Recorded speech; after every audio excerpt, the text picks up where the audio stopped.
Good morning, everybody. Today is October 30th, 2023. My name is Michael Gumpert. I'm the National Training Coordinator for FEMA's Floodplain Management Division, and I wanted to welcome you to the NFIP Compliance Audit Program Overview webinar. I'm going to introduce Sarah Owen. Sarah is going to lead the webinar. Sarah Owen works in Floodplain Management Division at headquarters, where she writes policies such as the agricultural and accessory structures policy and leads the compliance committee. Before that, she worked as the NFIP specialist at Region 9, doing CAVs and CACs and trainings for 15 years. So you're in good hands. Sarah, take it away. Hey, everybody. First of all, I want to make sure you can hear me okay. We can hear you. Okay, great. Thanks.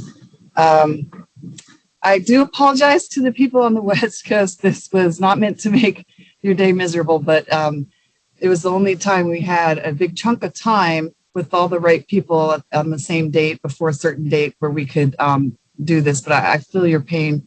As Michael said, I used to work for Region 9, which is in Oakland, California, for a lot of years. So hello, guys. Many of you have seen me already. My name is Sarah Owen. I'm with the Floodplain Management Division at headquarters. And for those of you who don't know me, I am the lead of the compliance committee, and I'm here to give you an update on the NFIP compliance audit program. And then I'll give you some background. And after that, Michelle Gilbert will take over and show you guys some of the tools that we have developed so far. We're going to take questions. Whenever there's a blue slide and we get through a certain amount of material, we'll take questions. So you don't have to save them all up for the end. And you can feel free to put questions in the chat. I might be able to answer them right away. Michelle might be able to answer them right away, but we do have some folks who are viewing the chat and helping to answer your questions there. So we definitely want to answer your questions, whatever you have today. So let's get started. I'm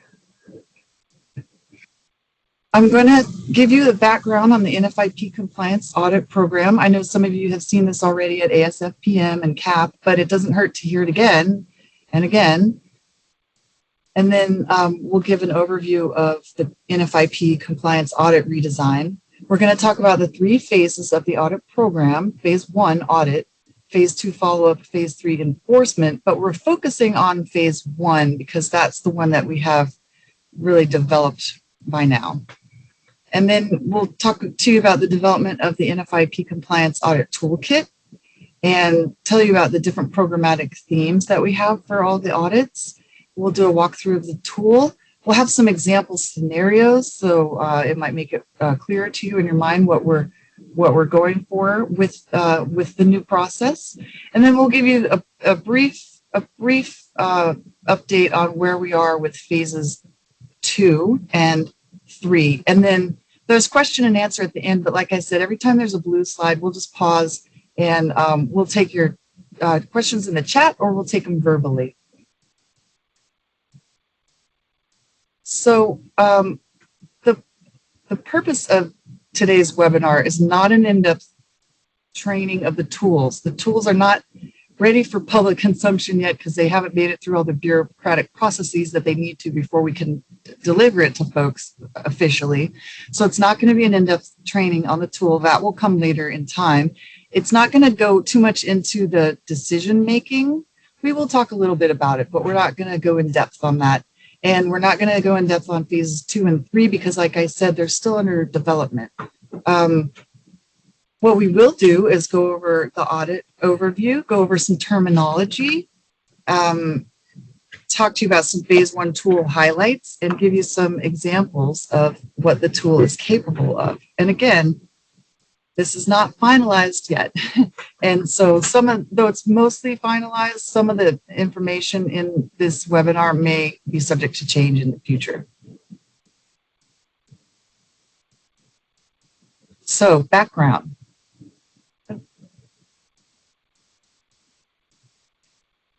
I'm not sure if I'm controlling these or if Michelle is, because we're not.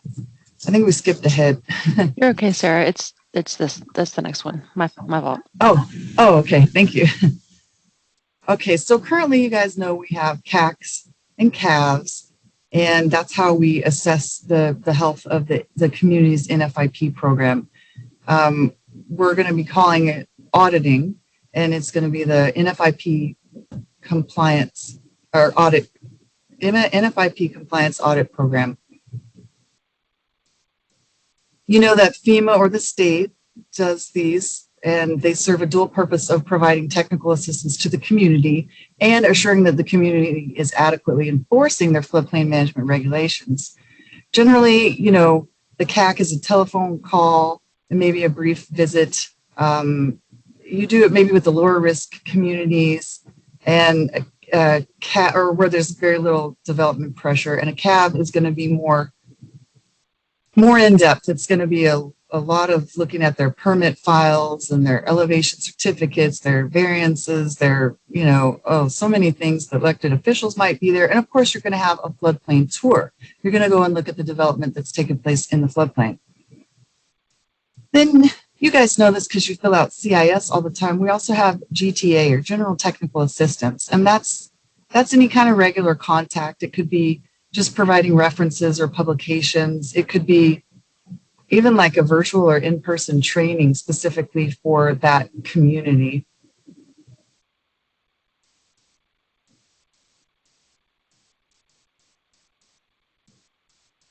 There is a need for reimagining the way we do CAVs and CACs. I don't have to tell you guys, you know, we have certain challenges with the process already. We know that it's inconsistent in its implementation, and it lacks standardization, it lacks transparency. You know that the audit and the assistance occur at the same time, so it can be a little confusing to track it and document it, and it certainly can last a very long time. It could take a really long time to close a CAV, because legitimately you're working diligently with the community, and it just takes a lot of work. It's also been very difficult to demonstrate the value of a CAV. Like, we know the value because we work this every day, but to try to tell Congress, or to try to tell an elected official, or to try to tell any member of the public, it's very difficult to demonstrate the value of the work we do in a CAV. And you know, we have over 22,600 plus communities that voluntarily participate in the NFIP. And in the last 5 fiscal years, we only have been able to assess 34% of them. So at any given time in the last 5 years, we only knew 34% of our communities and how they're doing with their NFIP program.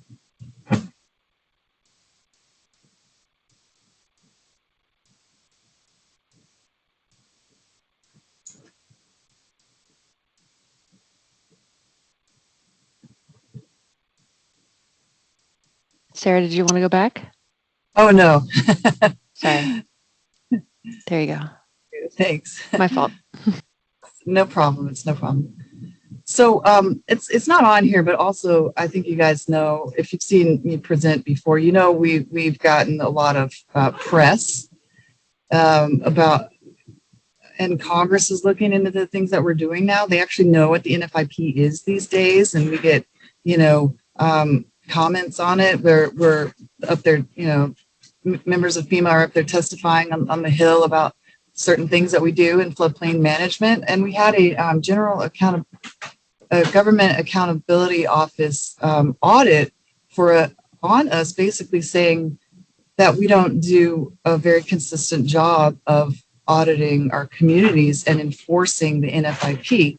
So Congress has noticed that we're kind of hit or miss with our compliance. The public has noticed we're kind of hit or miss with our compliance. We really need to do better. And so that's why we're doing this whole audit redesign, and why this whole effort has been launched. So the goals of the NFIP compliance audit redesign are just to get more compliance than we have right now, more than 34%. And hopefully what we're going to do is get 60% of the NFIP community is audited every 5 years. Now, that's 65% just audited the first part, phase 1 audit score done. Not all the assistance that you do and the follow-up that you do and the probation or suspension, none of that, just the auditing of 60% of the communities every 5 years. And we think that this new way of doing things is going to add efficiency as well as transparency and consistency.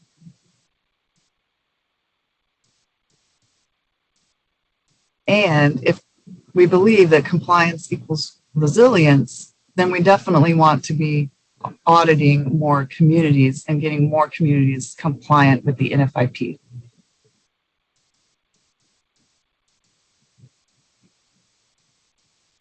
So there is value in having a standardized approach. There's value in having standardized tools. We want to have a consistent approach regardless of who the auditor is. It could be a state person, it could be a FEMA Region 9 person, it could be a FEMA Region 1 person, it could be me versus the person who sits in the cubicle next to me. We all want to be like singing from the same songbook. We're going to have standardized checklists that guide the auditor to ask a standardized list of questions and generate a score of the community's floodplain management program health. And it's just a snapshot in time. It's what they look like on that very day when you did that very audit. And it's subject to change. We'll track changes over time. The score is going to show us how in depth we need to do our auditing, and it's going to show us where we need to do our follow-up. The communities, some communities are just going to need a lot more help from us, a lot more of that phase 2 follow-up, a lot more hand-holding, a lot more training, a lot more relationship building, a lot more answering questions. So the score is going to help guide our limited resources. So the auditor is going to ask this list of questions. Everyone's going to be graded on the same questions, okay? It doesn't mean you can't ask other questions. Ask as many clarifying questions as you need to understand their answers so that you can pick off of the Excel spreadsheet drop-down menu the best answer. The tool is meant to standardize the data collection. It's not meant to think for you. We know that you're the subject matter expert, and there's just going to be some decisions that you're going to have to make. We're going to acknowledge that there are nuances and contexts in every local community situation. So again, we're standardizing the questions and how everyone's going to be graded on the same questions, but we do understand that there is a value of human judgment, and you, the auditor, are going to have to make some decisions sometimes, not always robotically go by what the tool is prompting you to do. Okay, I'm going to talk to you about the different phases of the NFIP compliance program. So like I said, phase 1 is audit. That's where we're going to assess the community's compliance with the regulations at this point in time. And then phase 2 is follow-up. That's where we're going to provide technical assistance to address the deficiencies that we found, or violations even that we found after the audit. And if there's given enough time and insufficient progress has been made with the community, or no progress has been made with the community, and we've done our due diligence and made a good faith effort reaching out to them, at some point we are going to have to go to phase 3, enforcement, and that's probation or suspension.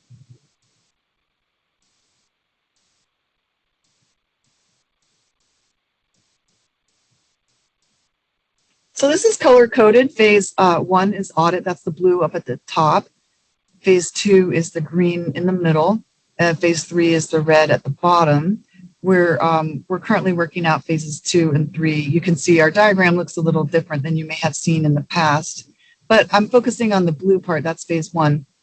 So I think the next slides will get in depth on this stuff. Okay, so it's a snapshot in time. It's a certain standardized set of questions. Every community is going to, we're going to have criteria for selection.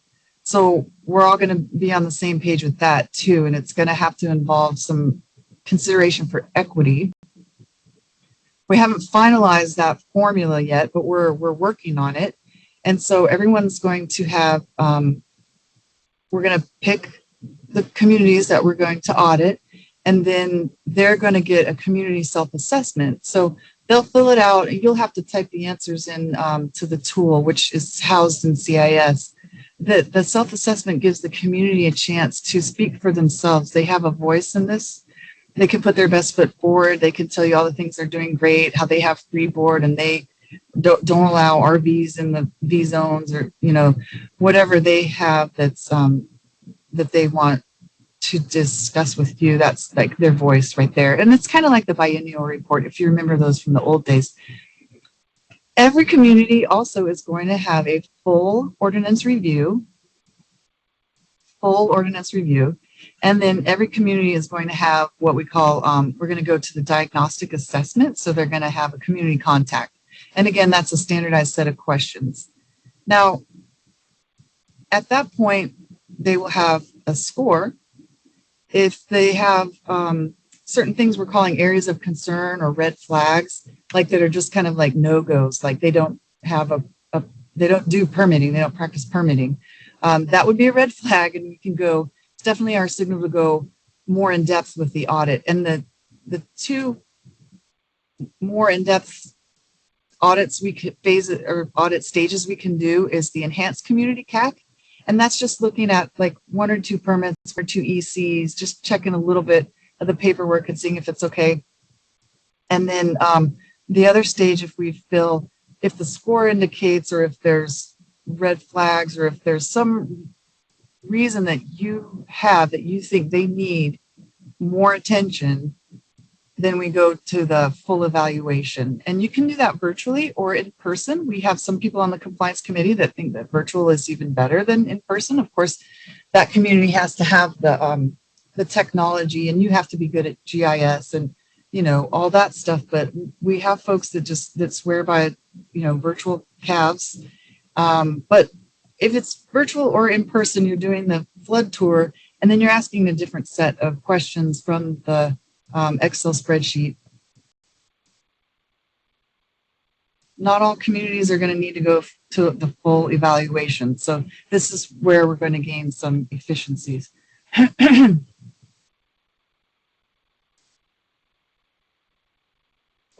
point is, however far in depth we go with the community in their audit, at the end of phase 1, they will have a score. And the score holds until the next time we go and visit them. And hopefully we see the score going up rather than down. But if we see the score going down, we know we have to spend more time with this community. We don't have to wait 5 years to close a CAV. They're going to be closed right after they get the score and you write up your report and send it to the community. So if there are items to be resolved, and there probably are with most communities, we're going to enter phase 2.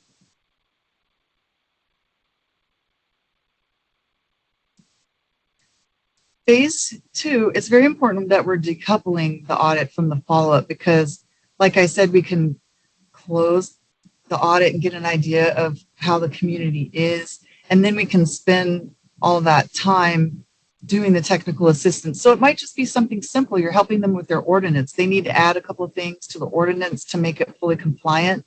That's going to happen a lot, I think.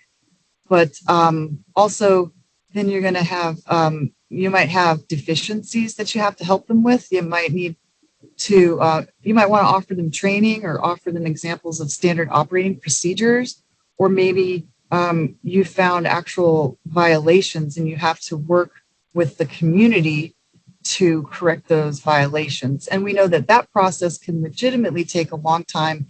And this is where you're really changing the way that they do things. This is where you're building relationships. This is a very important part of the process.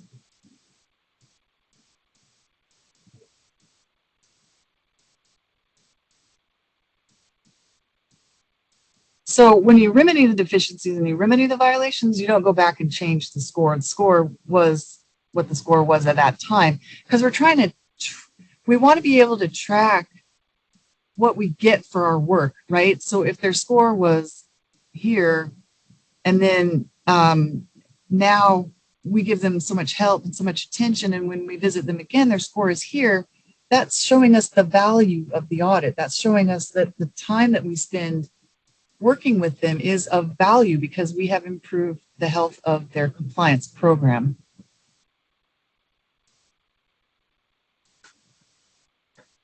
So sometimes a community doesn't work with you at all. Sometimes they work with you just enough to keep you thinking that they're working with you. And sometimes they work with you to the best of their abilities. It's just not going fast. Sometimes they need a lot of help and they're making a good faith effort.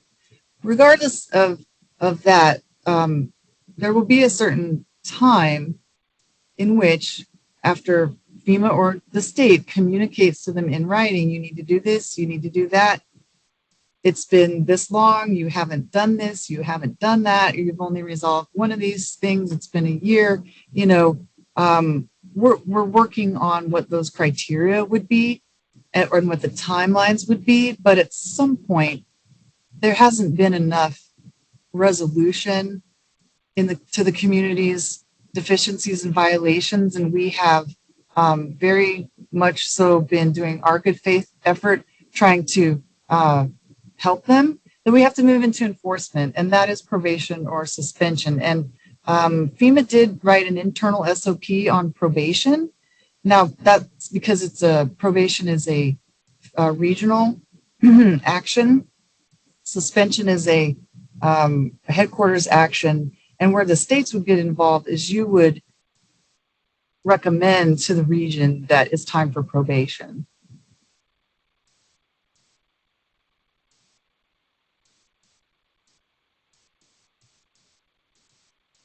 Hey, Sarah. Yeah. I'm sorry. This is Adrian. I'm so sorry to interrupt you. It sounds like some people are having some audio issues with I guess your volume kind of fading in and out. If you could just get as close to your microphone as you can, I guess is the only way to deal with that. But again, I'm sorry to interrupt you. But my thanks. Internet is kind of funny that way. I can try the headphones. Okay. Cool. Thank you.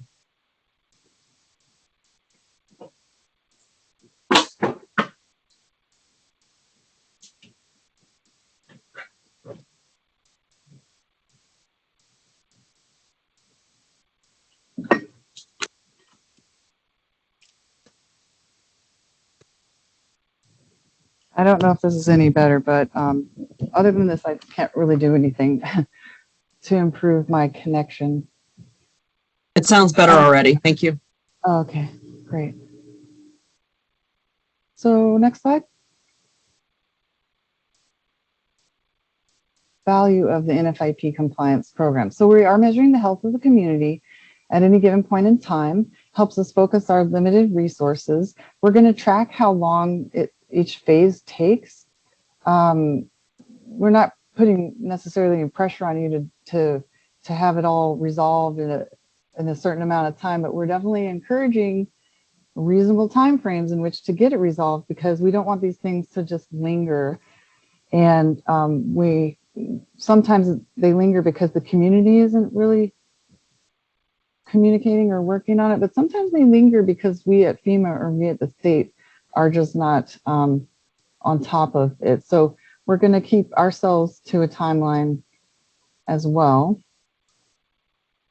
We hope that this reduces the complexity of the audit, and it certainly makes it more transparent and will help us be more accountable and consistent. And then hopefully it gives us a better voice on how we can articulate the value of floodplain management, because right now no one knows what we do. It all happens off the books. You just, sometimes people don't even put any report in the CIS. It just shows up that it's been done. that we might not even have records of it. We're trying to work with CIS to make the documentation better. The scoring is going to give tangible information to people about what we're doing and how things are improving over time. And then again, if they're not improving, then we know we need to focus our energies on those places.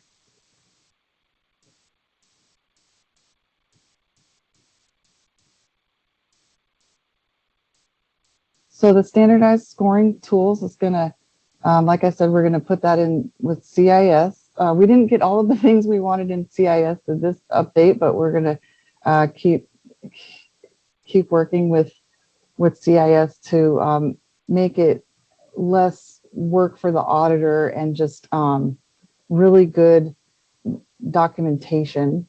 We're going to have trainings where we'll train new auditors, you know, click this button, do this, here's this template, do that. This isn't the time for that, but we will do that later. We're going to be able to increase our support to communities, because we're not going to just randomly give every community a CAV where they don't need that level of effort. We're going to be able to communicate to more of our communities and focus on the ones that need our help the most.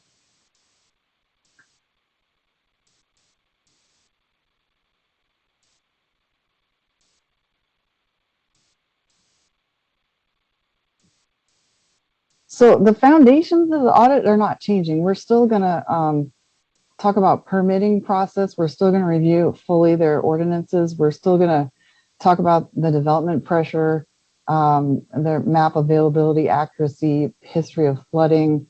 None of that's going away. We're still asking about all that stuff. Plus, you know, community floodplain administrator institutional support.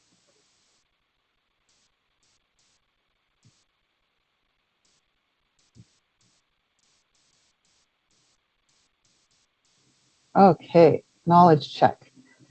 We're going to do this poll here and ask you guys. One of FEMA's goals for the NFIP compliance audit redesign is to assess what percentage of participating communities every 5 years. All right, you should all see that poll, and it looks like people are answering that one, so we'll give it a minute.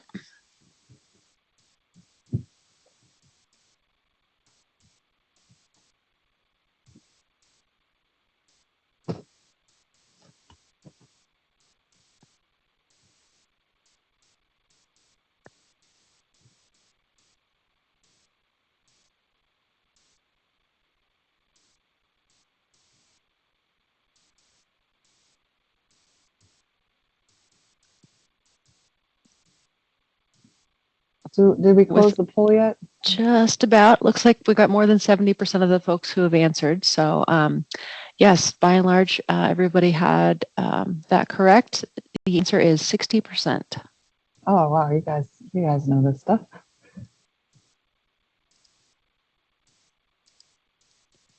All right, one more for you while you're all waking up.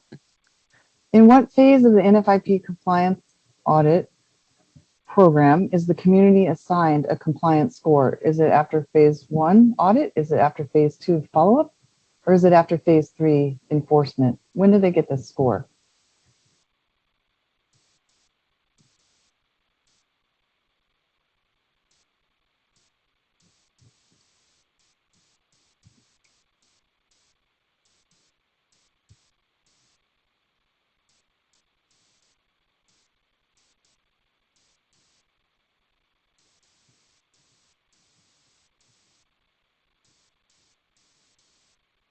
All right. Again, most of you got that correct. It's phase 1 audit.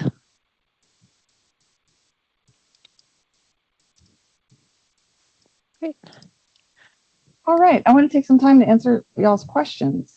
Sarah, there's a couple that have come in about, could you talk a little bit about the difference between CACs and GTAs, but maybe more specifically, can you sort of talk about how there's going to be audit related technical assistance and then GTAs? Folks are a little fuzzy on the CAC and GTA thing. They're pretty similar depending on how you do CACs in your state. Some people do mega CACs. Some people do teeny tiny CACs. The follow-up after you do a CAC is based on those questions that you're asking them from the tool during the interview. GTA can happen at any time, right? It's happening outside of a CAC. It's happening outside of a CAP. That's when you just get those random calls. GTA could be informal or formal trainings that you do. GTA could be giving them SOPs or technical bulletins, or just calling them and talking to them about things. But when it's related directly to what you found in the CAC or what you found in the CAV, that is what we're calling phase 2 follow-up.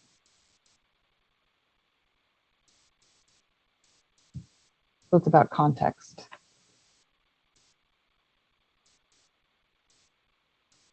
Some more questions? Oops, sorry, hang on. Scroll wheeled in the wrong direction. I was trying to scroll through the questions. Hey, Michelle, Yeah. This is Katrina. Katrina. Sarah, I think one of the comments that was said earlier was really more about, when we first engage in the with community, currently in the way we do work today, we're kind of mixing, we're providing general technical assistance while we're providing the CAC. So I think if you could clarify more how that's changing with the new process. At the start of the process, not necessarily when we're in phase 2.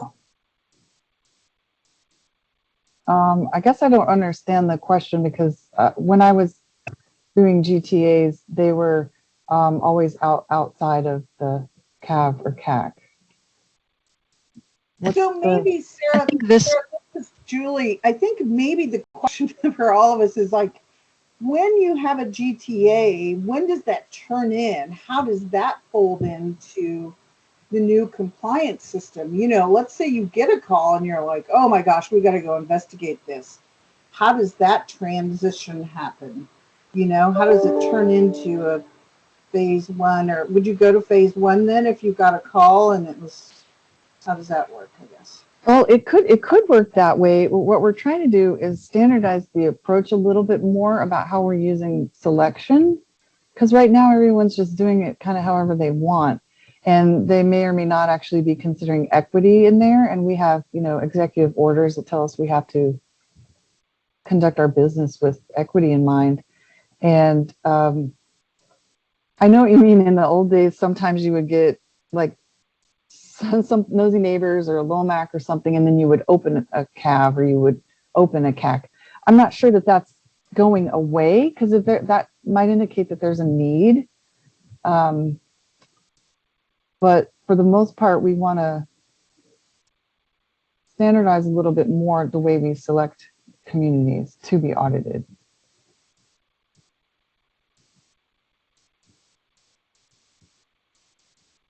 Thanks, Sarah. Okay, we'll answer some more questions later as they come up. So phase 1 audit, again, we have 3 different depths of auditing that we can do: community contact, enhanced community contact, full evaluation. But every community is going to get the diagnostic assessment. Every community is going to get the self-assessment. Every community is going to get a full ordinance review. We don't need to go and visit every single community. Now, I know if you have the time and the resources in your state to do that, nobody's trying to stop you. You go and you do that. But, some states, most states, they're not going to have the resources to do CAVs and full evaluations on all of their communities.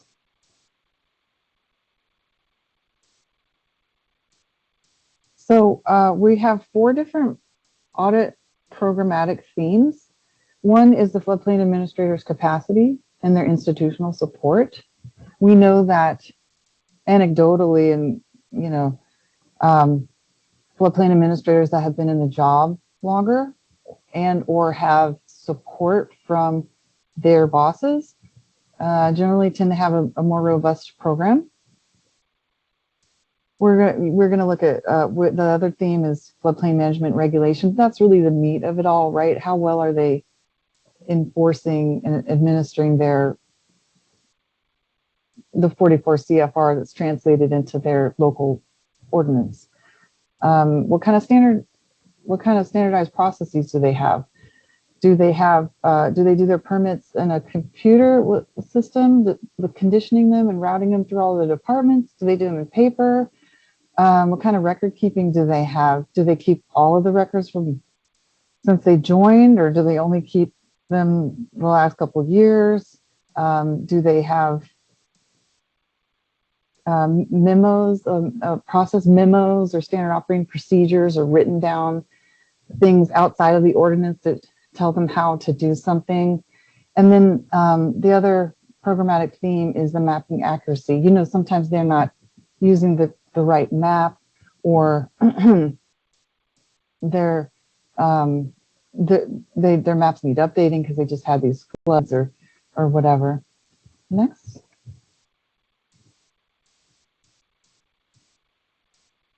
So the NFIP compliance toolkit is the Microsoft Excel based audit resource that we're all going to be using, and there's all these tabs along the bottom. They have auditing questions, they have scoring formulae, and they have data visualizations and graphics for the scores and stuff like that at the end. So it's a standardized tool, and it's going to provide structure and a rubric for community evaluation. It has a clear set of questions that we're all going to be asking. And again, you can ask whatever questions you want, but only the ones in the tool are going to be scored. And this is going to allow us to do data analytics. It's going to show us which of those 4 areas that they're weak in. So where do we need to help them build that up? It's going to also help us prioritize helping this community more than that one, because these guys are doing pretty good and these guys have a lot of issues that they need help with. It's going to show us changes over time. Hopefully everything is going up, right? The scores are going up, and they should in most cases, I would imagine.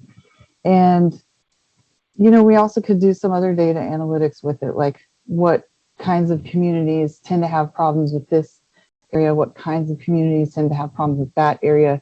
So maybe we could do some predictive analyses and get even more efficient with how we use our resources.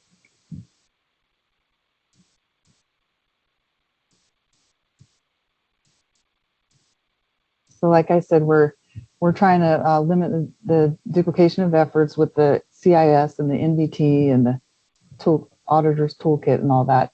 Bear with us while we perfect that, because it's gonna take a little while.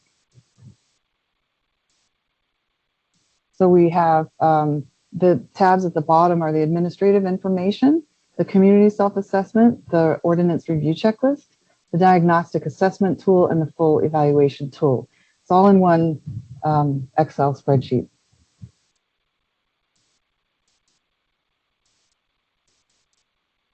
And now I am going to turn over to Michelle Gilbert. She's a contractor with us, and she has local floodplain administrator experience, and she also helped us create the tool. So she's going to show you some of the capabilities. Thanks, Sarah. Happy to be here today, everybody. All right, as Sarah said, there are sort of multiple different stages to an audit under the new process. And we're really, as she mentioned earlier in the overview, going to spend most of our time today kind of talking through or doing a walkthrough of the phase 1, actually collecting the information from the community, auditing them against those 4 themes that she just talked about earlier, capability and capacity of the floodplain administrator, mapping, regulations, and standardized processes. There's still some additional info in the chat and about that CAV or CAC versus GTA piece. So I just wanted to kind of underscore that We're not going to call them CACs and CAVs under the new process. We're simply calling them audits. And for those of you who have been doing this for many years, you may sort of recognize that there's a bit of a gray area between what is a CAC and what is a CAV, sort of a light versus heavy touch on the community. And you can kind of start to align that to this new audit process. So again, thinking in terms of the work that you do to audit a community and understand what their programmatic health is, falls under that audit process. There's not going to be a CAC and a CAV anymore. And then there are still going to be obviously lots of opportunities and need for technical assistance in a general or non-audit way throughout the year. And those would fall under those GTAs. But to start off with the audit process, so again, with the goal of having that audit or scoring touch point with 60% of NFIP communities every 5 years, that will start off with selecting who is due for an audit that year. So the regions will work with the states to select which communities are going to be on their audit list. And then you'll do sort of the similar thing that you do now.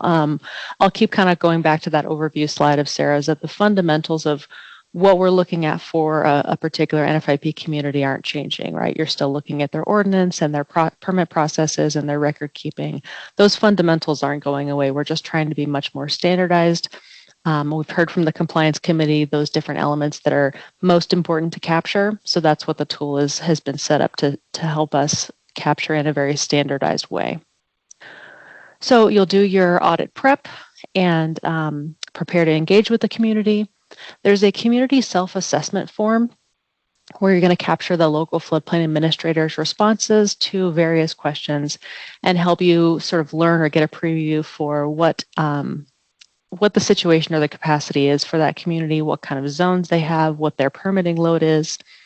Every audit is also going to involve an ordinance review up front early in the process.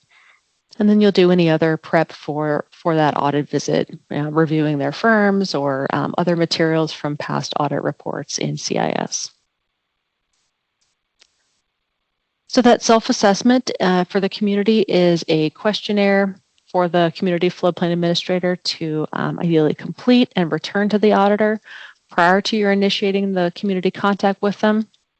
It has a series of questions. It's not terribly long, but it's set up to align to those different 4 themes of the audit. Again, who's the official responsible for the program in that community? What's their capability and capacity? How well supported are they in that role? The state of their regulations, the state of the maps, and the state of their standardized processes. Again, it really is aimed at helping paint the picture for the auditor of what kind of community is this, what kind of SFHA zones are present, what have they been through recently, has there been a recent disaster, what other things might you be prepared to discuss with them, and what might they need help with.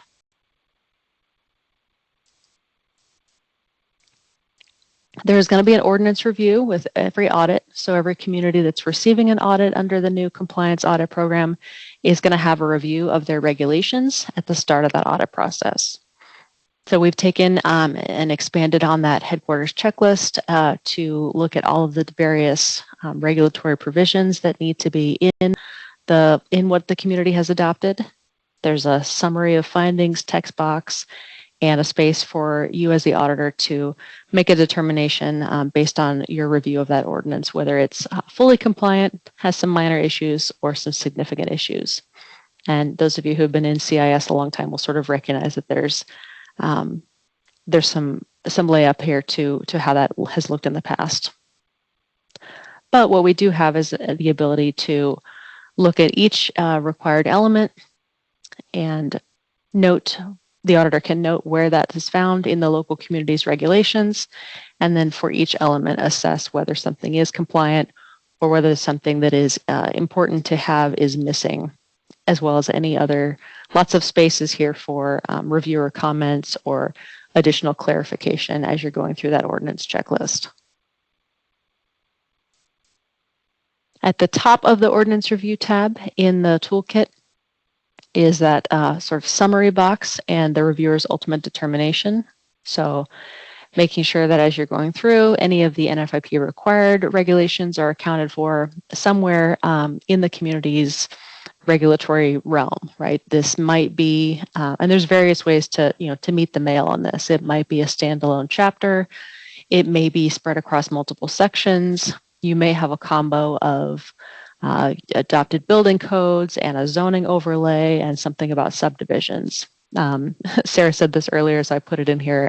It all has to be in writing, but it does not all have to be in one place. So again, recognizing that there are a number of different ways to adopt and implement those regs locally, we're capturing those same CIS-based selections here as well.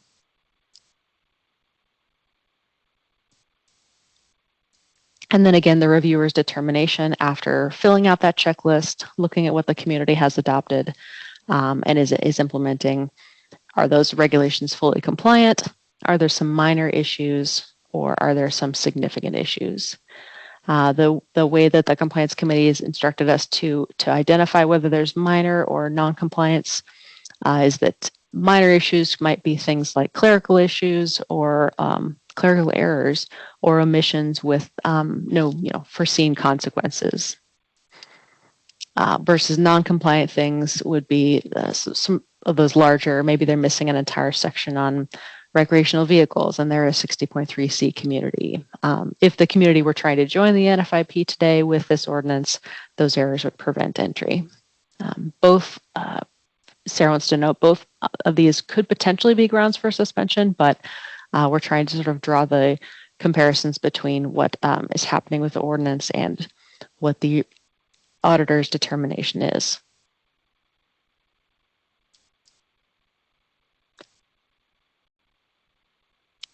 So again, preparing for the community contact and why you want to have both the self-assessment and the ordinance review done before you pick up the phone or go to visit that community. It really, again, helps paint the picture for the auditor of what type of conversations you're going to want to be ready for and understanding what the community has been through recently, probably particularly in the faces of disasters or damaging events. And again, the ordinance review, is really important because that is the foundation to a community's strong participation and strong floodplain management program.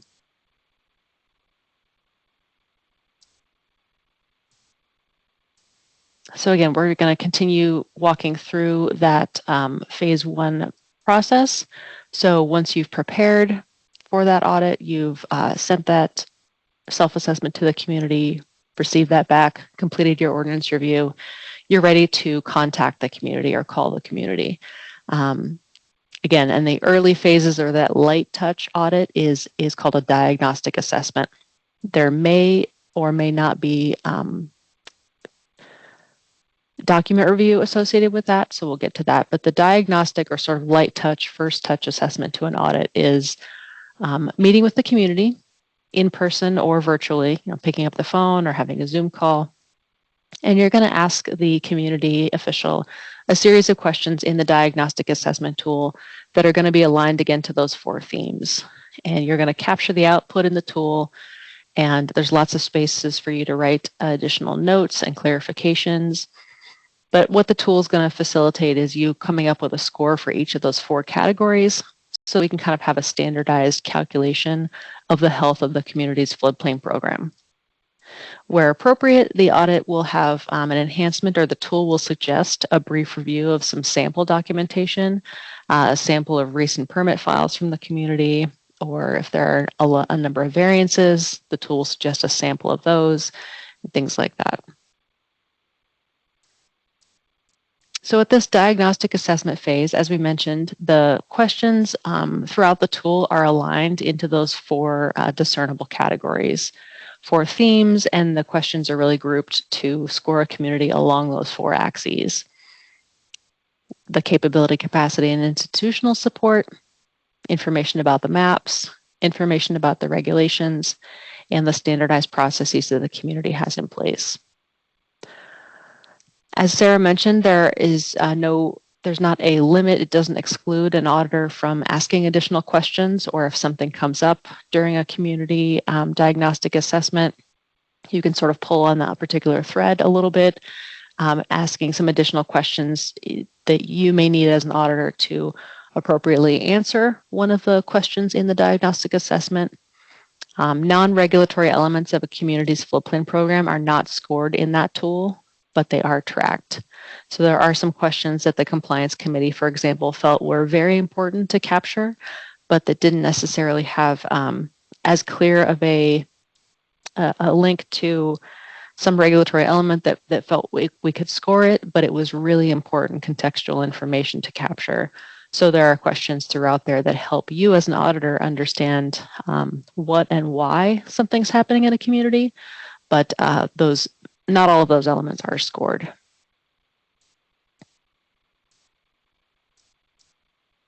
I know this is small text and we're not intending for you to read this individually. We're just showing that the next 4 slides are kind of summarizing the different questions and categories for those 4 audit themes, and just kind of displays how these are the things that the compliance committee in developing this tool set, again, that compliance committee of FEMA auditors from all the regions across the US, really trying to drill down into the meat of what are the key questions to really show us the health of a community across these 4 themes. How do we know that the official has the required expertise, knowledge, technical capabilities, and institutional support? There are a lot of different questions that we have that will feed into the overall score for that theme, as well as map availability and accuracy. How do we know that the community is regulating and enforcing against its most accurate risk assessment? Numbers of questions about how they're determining or checking the base flood elevation, information about their regulatory flood products, their firms, and their FIS. Information about letters of map change. We know that's a big priority. Floodplain management regulations.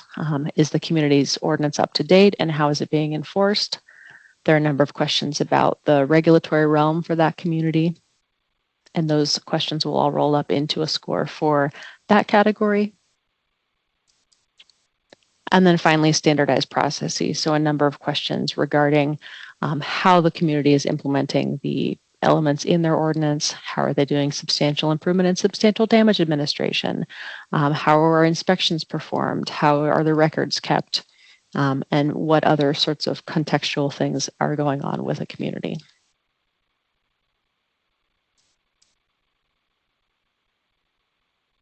All right, again, there are, as Sarah said, there is an Excel spreadsheet to the tool, and I'll be able to show that here just shortly.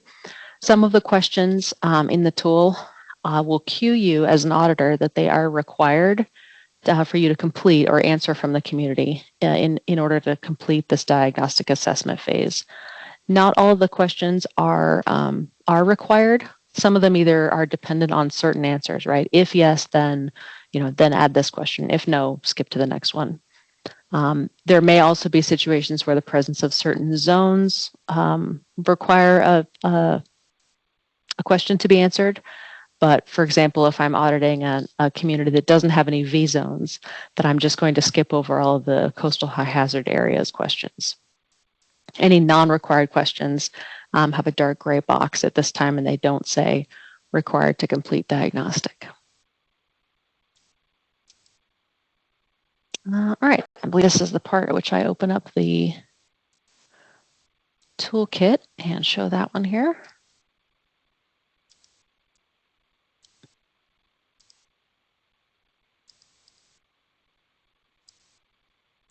All right, so hopefully everybody can see the screen. Sarah, I know we have a spot coming up here in a second for questions, but if there's anything pressing that you'd want me to, that you'd like to answer before I do this, please go for it. Okay, I'm just monitoring the chat here. It looks like like they might want to see the headquarters checklist review that we have. They want to know what format will this tool be in when it's eventually released. Will it still be Excel file or like we did for the pilot? Yeah, it's going to be the Excel spreadsheet. I'd be interested to know how many required questions there are and what is the expected timeframes we should plan for each of these phases. How much time will it take our community to do that part of the audit survey. Oh yes, so we do have, when we did the pilot last summer, we did, what was it, like 4.6 hours to do the prep. It was like, I don't have those slides in front of me, but we did take, I want to say the CAV was like the full evaluation with the flood tour and the writing the report and the everything else, field tour, all that stuff was like 17 hours. I forget what the diagnostic was, but when I talked to Julie Grauer about it, she said it's pretty in line with what we're doing now. So it's not, you would probably want to plan for the amount of time that you do now, but a little bit more, because obviously your first time doing it, you know, it's going to take you longer. As you do it more, you'll get more efficient at it. Can the community appeal if they think they were scored unjustly? We do have allow for an appeal, but it's just to look at the score, because remember, the score doesn't penalize anyone. You don't get suspended for a bad score. You don't get put on probation for a bad score. You don't get $1 million if you get a good score. You don't get, there's no consequences of a quote bad score or a quote good score. The only consequence, if you would call it that, of the bad score, quote unquote, is that you'd have to get more of a deeper evaluation done. So it's not, they can appeal it, but it's just a snapshot in time. They can they can ask to look at, why did you give me 4 on this instead of 5? And, okay, so there is that built in. It's in the guidance manual that we created that's working its way through the approval process. What will be used to encourage or force communities to complete the self-diagnostic? I suspect most won't do it if there isn't a significant consequence. Well, the compliance committee said that the compliance would be full evaluation.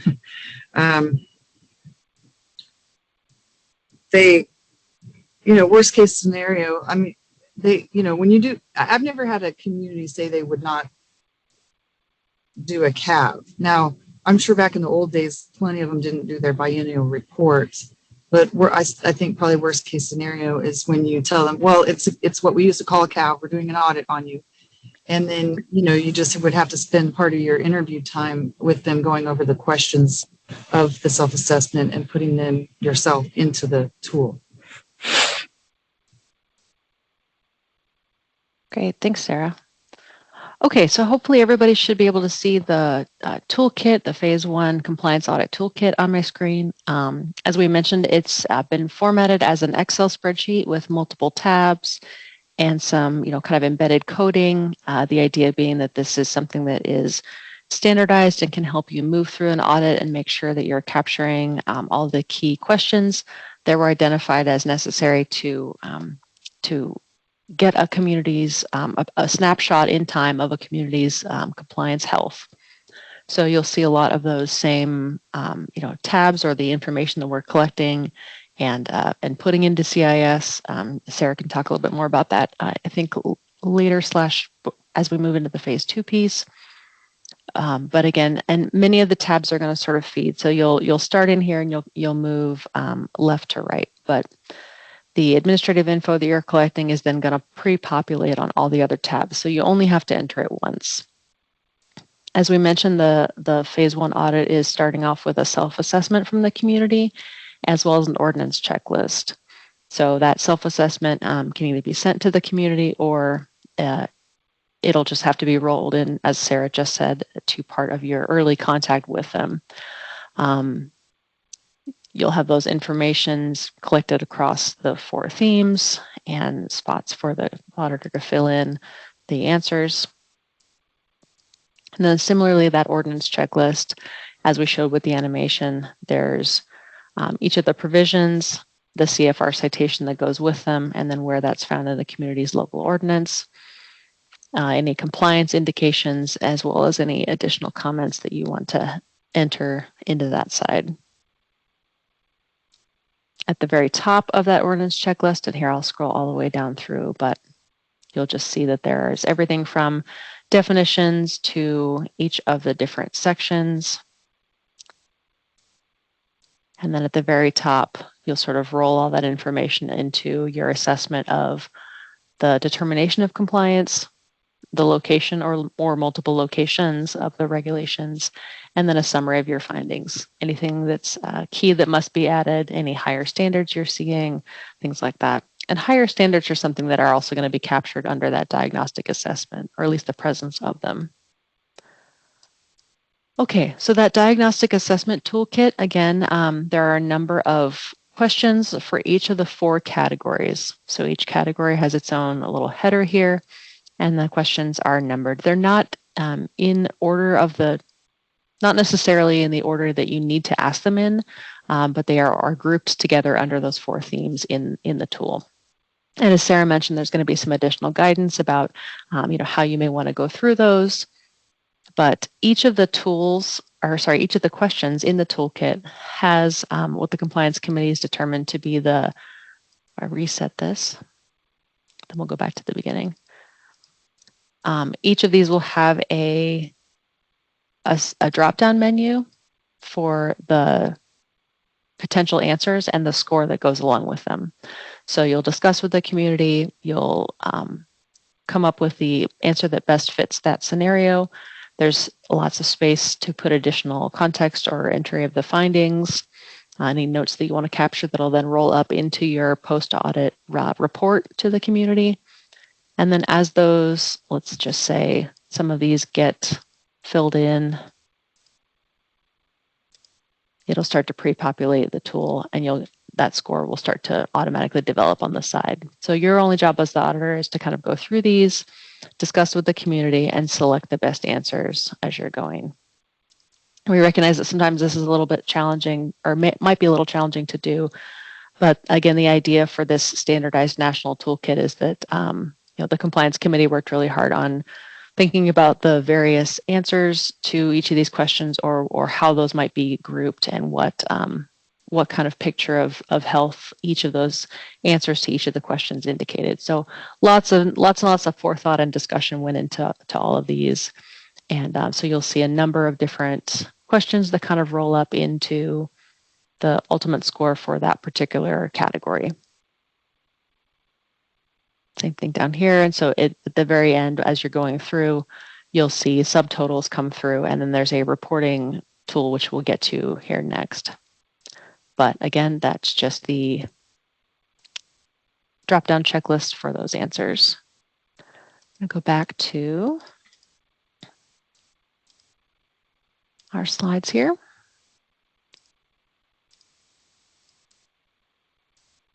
As Sarah mentioned, I definitely just wanted to underscore that the auditors can ask additional questions. Capturing the intended outcomes of the questions in the tools is really to represent the minimum auditing requirements to be able to establish that score and that snapshot of a community's compliance health. The auditors do have that discretion to ask additional clarifying and follow-up questions as time allows, I suppose.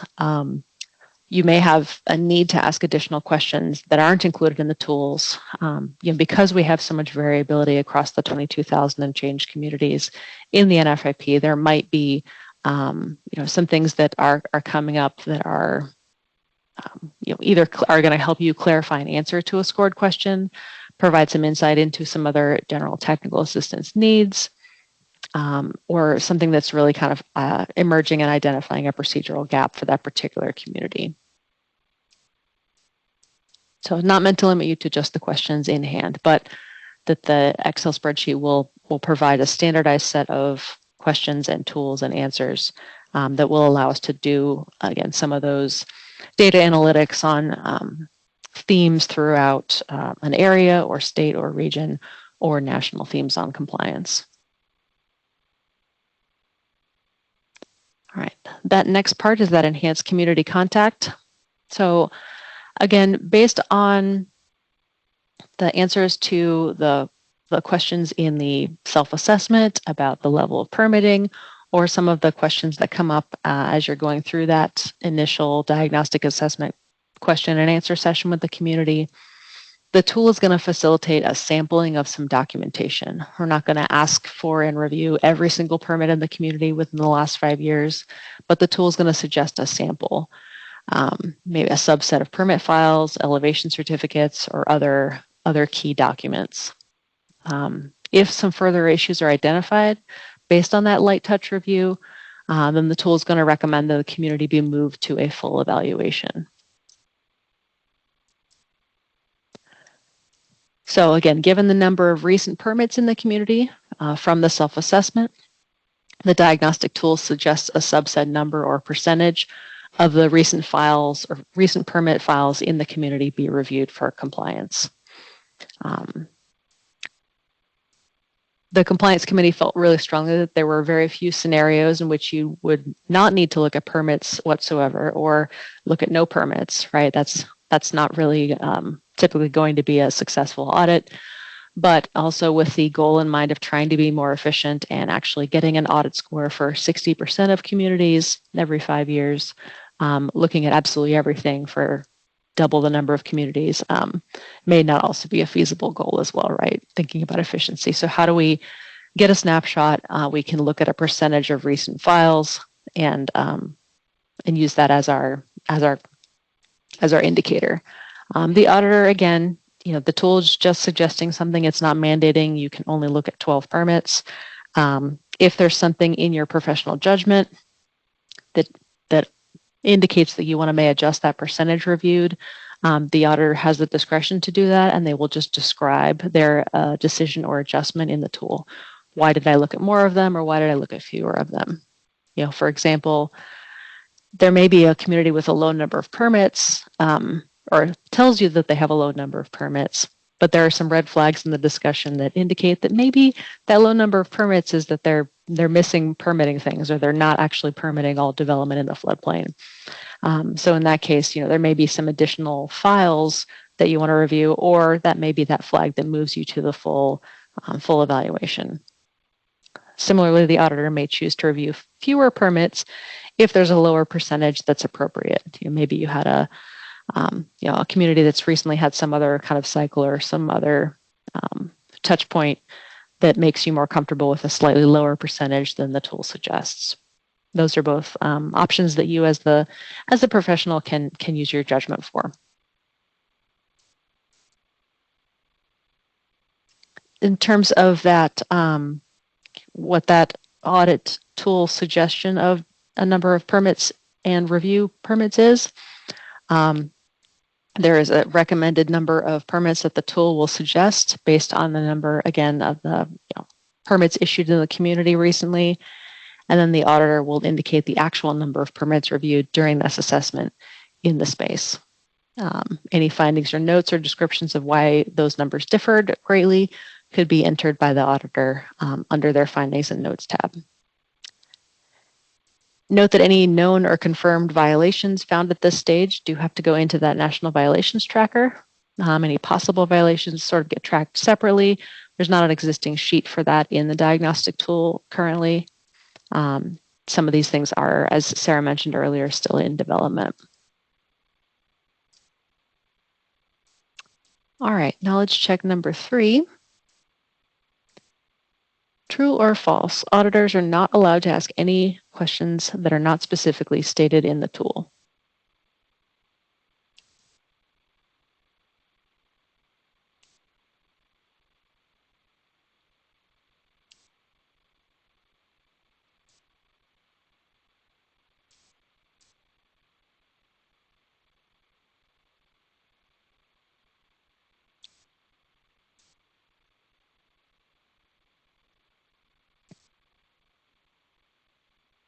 Yeah, can't fool any of you there. Correct. Yeah, auditors are allowed to ask other questions that are not specifically stated in the tool, but there are some general comments boxes in which you could capture those.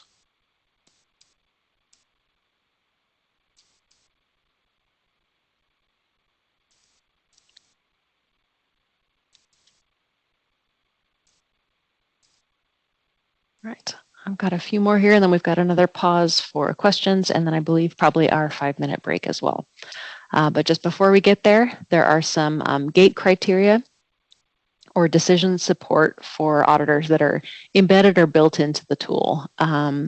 So the way that we've developed this tool is to kind of take into account some of the things the compliance committee told us about. I think Sarah calls them spidey senses, right? There are things to help you determine at which point the audit can be complete, and you can kind of roll them off into the additional follow-up or technical assistance that may be needed to happen after you generate that score, or whether this community needs to go further down into the audit process and get kind of more of a deep dive to really understand what's going on with the community in terms of those 4 audit themes. So there are things like community characteristics, high and low scoring areas across those 4 themes. And then the compliance committee helped determine what answers to which questions are the big red flags. If they answer this type of thing to this particular question, that really indicates to me that there's a problem with their program, or there's a problem with their record keeping, or there's a problem with something. And those red flags or areas of concerns are indicators that that community's NFIP effectiveness or participation effectiveness is impacted, and that they may really need a full evaluation to deep dive into what's happening with that particular characteristic in order to really give them an accurate score. Again, that toolkit is just the decision support tool for auditors. It's gonna help you do all of those things, but it's not going to mandate, you have to go here or you have to go here. Once the auditor is done filling in the diagnostic assessment tab, they've completed all of the questions that are required. They've chosen the best answer that fits that community, and they are prepared to close out that diagnostic assessment. There's a separate tab where the auditor is filling in different sections. There's a different tab for the diagnostic report and summary. So what the diagnostic assessment report tab does is open up a summary report and help you as the auditor complete that report write-up that you'll provide to the community. But it's really rolling up everything that you've entered in the diagnostic assessment tab, showing you the overall score across those 4 categories. Again, there's those 4 categories, your overall score, both in a graphic format for who are more visual, and then in a text chart format for folks who are more verbal. Again, it's transferring all the comments that you as the auditor have entered into that tool along the way. So this really should facilitate or streamline your report writing as well. You can kind of have those summary elements right there for you. It's going to guide you towards the actions needed in any phase 2 follow-up.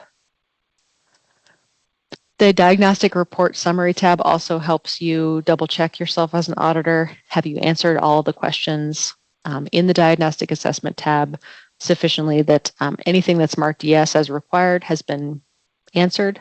Then those things will start to populate as complete. So if you get over to the summary tab, one of the first things you can do is check to make sure that you did actually complete all of those sections, and that is ready to go. Again, it is printable as a PDF. The idea of this being, again, that connection point to CIS. You can upload and distribute this to the community along with the summarized narrative that you're going to write. I guess I can flip back over to that.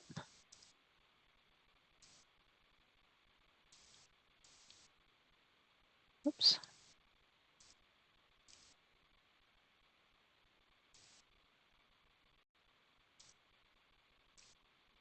And that would just look something like this. So the risk assessment report, as you fill things in, and we've got a couple of screenshots of various scenarios that Sarah's going to go through after the break. But it will pull over all the information from the diagnostic assessment tab into this report tab. You'll have your auditor's determination as to whether you've completed their compliance determination or whether you need to move them further down the pathway into that full evaluation. And some additional other information that you may need. There's your indicator of whether it's complete or not. Obviously, this one isn't fully filled in, but the information would start to pre-populate as you filled in the tool.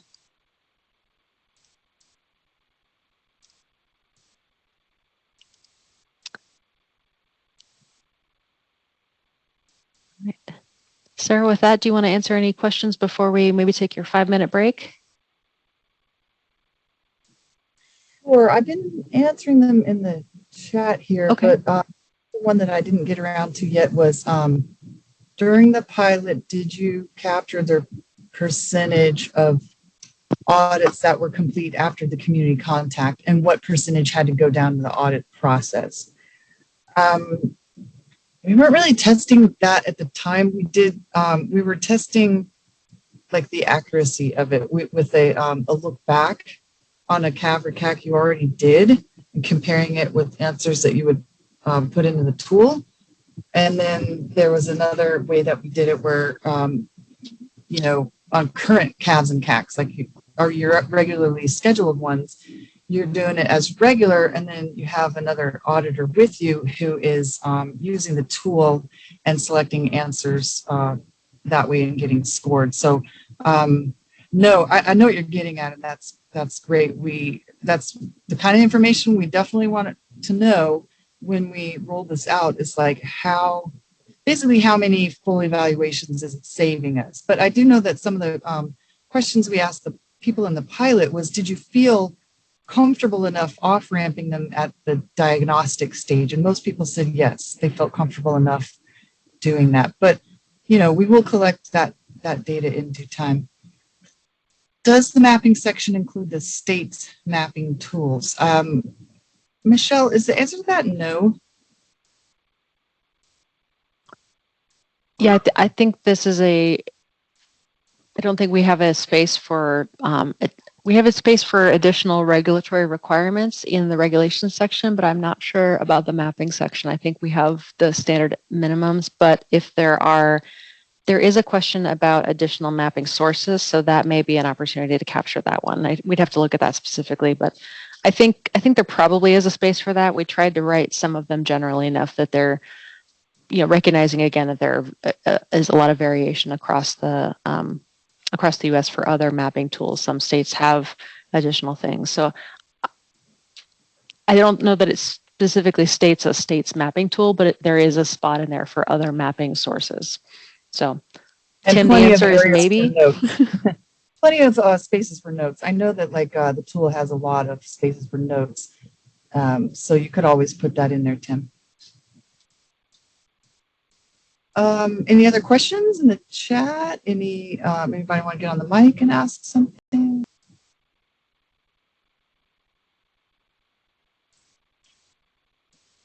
All right. Michelle, how are we proceeding now? I knew we still had a little bit of a section to go through, but I didn't know if folks wanted to take a 5-minute break and just come back at 5 till the top of the hour. Hey, Michelle and Sarah, it looks Sure. like CL Strauss did put one more question. Did you guys see that? And there's another one that just got added too. But CELS is about the self-evaluation. Do you guys see that? Yeah, to be clear, do you actually talk to the community of looking at self-evaluation and ordinance review? Or is that only if it goes to, no, everybody's getting the self-evaluation and everybody's getting the ordinance review. And then you go to the diagnostic. So now you have something to talk about, right? Before you even open the tools and ask the standardized questions, you say, oh, I see on your self-evaluation that this and that and third, and let's talk about that. Oh, I see from your ordinance review, you're missing this thing. Do you have it anywhere else? Like that's prompting you for the conversations that you'll naturally have during the diagnostic. And then of course, the diagnostic tool itself has standardized questions that we're all going to ask. What makes an initial audit turn into a more in-depth audit? Well, like I said before, it's going to be the score itself. It might be below a certain threshold, and that's prompting us to do a deeper dive. Or they could have what we call areas of concern or red flags. And like I said before, I gave an example of say they don't issue permits. They just don't issue permits in the special flood hazard area. Well, that would be a huge red flag. And you're probably going to want to do a more in-depth audit on those guys. But, and we didn't go into it here, but if there is some reason that we did not capture in the tool that you think they really need to get the full review, then go ahead and do that. We don't want to take that option away from you because, like I said, you're the subject matter expert, but you need to put the reasoning in the notes section because the tool is meant to standardize the process. So when we veer from the standardization, we want to say why, because one thing we don't want to be is arbitrary and capricious. And it could look that way if we are overriding the tools. So if you have, say they had a recent flood or they have a brand new floodplain administrator, or, there could be some reason that you think you should do a full in-depth one, then go ahead and do the full evaluation. I'm getting more here. Let's see. The target is 60% of the communities with the various levels of audit. This will require a massive increase in funding. We would need to hire additional people to meet this. We would need to do 110 a year. States they might have issues with staffing, yeah, and I know FEMA regional offices would have issues with staffing. They've gotten new pins or I don't know what you'd call it, like jobs. They've gotten created more jobs at the regional level, so that can help some. And the doing these more of them will probably be CACs rather than CAVs to make that comparison. And it'll just be the diagnostic, which is the lesser in depth. It takes less time, so you could get more done. And part of this, we'll make the case. Like if that's our goal is 60% and we're doing everything we can and we just cannot make it, then part of the narrative there is, hey, we need more people doing this. So we'll take that as it comes. Every community must go through the self-diagnostic every year. We have to figure that out exactly, but I want to say no at first because it's we want to keep folks on the 5-year cycle. This isn't totally equivalent to the biennial report, and that went out every year, right? The self-assessment. So we have to make final decisions on that, but you're just probably going to get the self-assessment when you get the diagnostic. It's not going to be every year 26,600 communities get a self-assessment. So I guess Michelle just answered that. Okay. The self-evaluation was intended to promote community ownership. If there are discrepancies between their data or their perceptions of their data and the FEMA data, we can have a conversation about that. Even every audit cycle is a big increase in work for the states. It takes a lot of time to get responses from communities. I know it does. I know it does. Getting them to respond can be very challenging. Hopefully, as people get used to this new idea, that's not exactly new because they did biennial reports if they've been around any long time at all, they'll get the idea that we got to turn in these self-assessments, or FEMA or the state's gonna make an issue of it. What is the audit cycle if this not expected yearly? So once every 5 years is what we hope to do, like it is now. I thought CAC and CAV are going away and everything will just be called audits going forward. Yes, you're right. And when I say that, sometimes it's because I'm a human being and I might forget, and it is a habit. And also I do it because some people still don't know what the diagnostic or the full evaluation is. And I try to use both terms during these brief outs, just so people who are new to this whole concept and have not heard any of my presentations understand what we're talking about. But yes, officially, when we implement this, we're not going to be saying CAVs and CACs anymore unless we're talking about something historical that we did. Yeah, great point, Sarah. And it really does kind of connect the fundamentals of the audit process for folks who have been doing this for years and years. And back to your earlier slide that what we're ultimately asking communities to answer, or the fundamental question about their compliance health, isn't really changing under this new program. We're just trying to be more efficient and streamlined and standardized with the data collection so that we don't have just narrative text boxes in CIS that aren't searchable or aren't quantifiable. moving forward.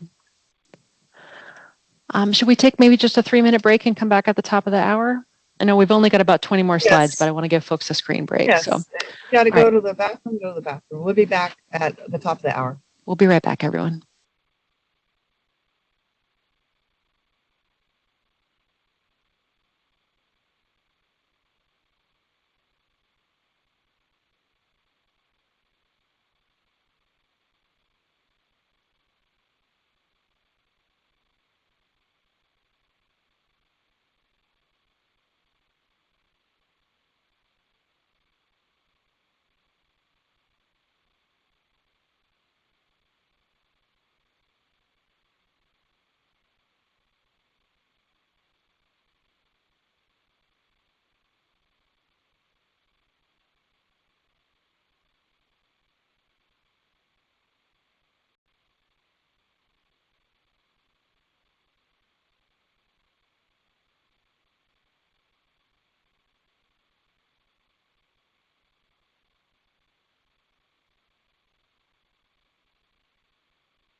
Oh, we're back at the top of the hour. What do you think, Sarah? Should we go?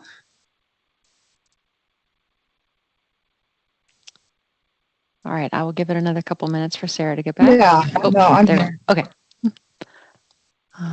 All right, let's see. I think it's back over to you for the next set. Okay. We're talking about scenarios and we're talking about the score. So I had mentioned it before that there are no, wait, let me put my headphones in and make sure everybody can hear me. Sure.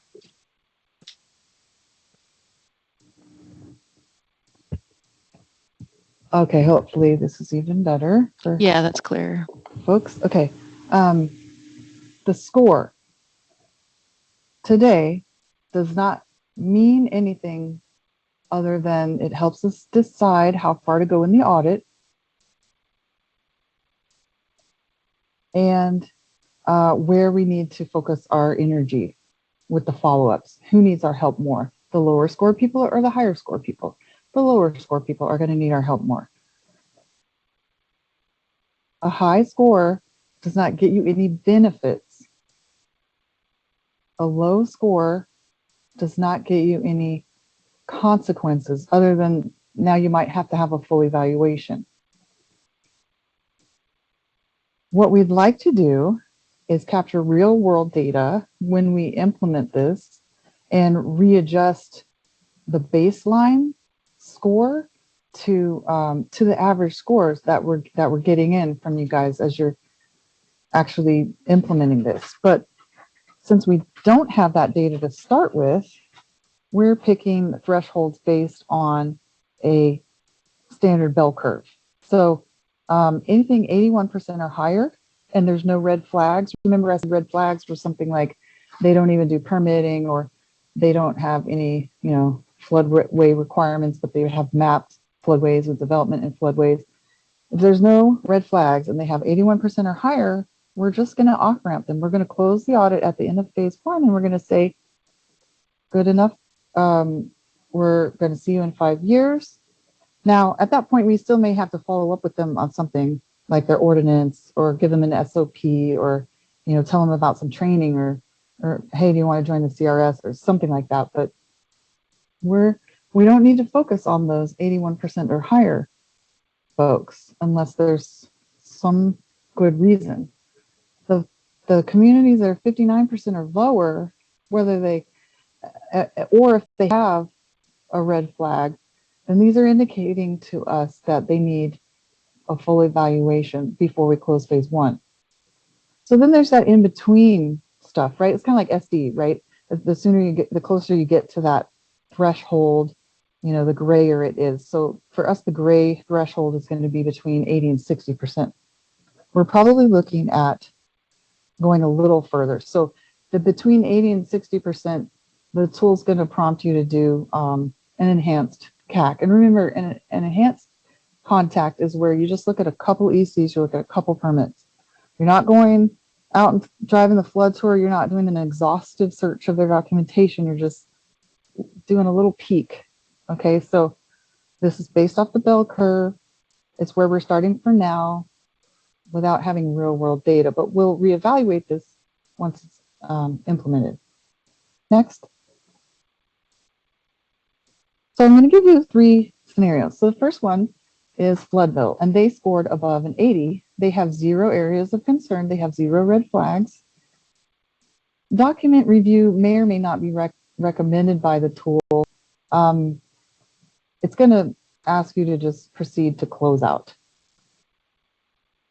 Now, again, like I said before, we want you to stick to the, for the most part, to what the tool is prompting you. If you have a reason that you think they need more auditing, we're not trying to deter you from doing that, but we do need you to make your thought process transparent by writing them down in the comments, notes section, so that if anyone ever asks, hey, I got a good score, why did they keep auditing me? We can look at your notes and say, oh, it's because of such and such. The auditor felt that you needed a little more, they needed a little more of a look at your program to properly assess you.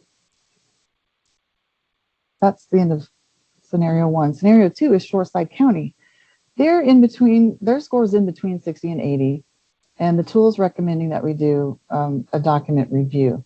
So maybe we look at a couple of UCs, a couple of permits, and we saw no issues, or the most minorest of issues. We can close the audit out after phase 1. But let's say we look at a couple of ECs, we look at a couple of permits, and we see, oh goodness, they have the wrong building diagram. Oh my gosh, the lowest floor is below the base flood elevation. Oh my gosh, they didn't get a LOMAR after they built this whole community. What was this? A subdivision in the floodplain? No H&H? I mean, we find some problems with that. Like we can't close it out at that point. We have to go further. We have to do a full evaluation at that point. Now, in the case of if we did Shoreside County and we had to go to a full evaluation, the score that they get from the full evaluation is going to be the score that we record for them, because presumably it is the more in-depth scoring and therefore presumably the more accurate scoring. Scenario 3 is Waterward County. They got below a 60. So we just knew we had to proceed to a full evaluation. So like I said, you have to sign off on this as the auditor. You have to sign off. Did I off ramp them, or did I proceed to full evaluation, and why? So this number was, I think folks need to remember to mute their mics. So number 1 says diagnostic assessment outcome. You have to select the most descriptive option. Did you off ramp it because you determined the compliance at the community contact? Did you off ramp it because you determined the compliance at the enhanced community contact? Or did they need a full evaluation, or was there some other thing? Now, if they didn't have the red flags or the areas of concern, and they had a good enough score, but you wanted to do their full evaluation, you need to check other, and you need to provide additional details as needed. You have to say right here why you decided to go against the recommendation of the tool, which is the standardizing rubric, and then you can proceed to the full evaluation. But also you may have gone to the full evaluation and you say diagnostic assessment scores indicate the need for full evaluation, or there were significant areas of concerns that we found during the assessment, or the community specifically requested a full evaluation. Sometimes, don't laugh, because you know sometimes that does happen, or there was post-disaster substantial damage. So we do need you to close out the decision-making process. Make your thoughts transparent at this point when we close phase 1. Next.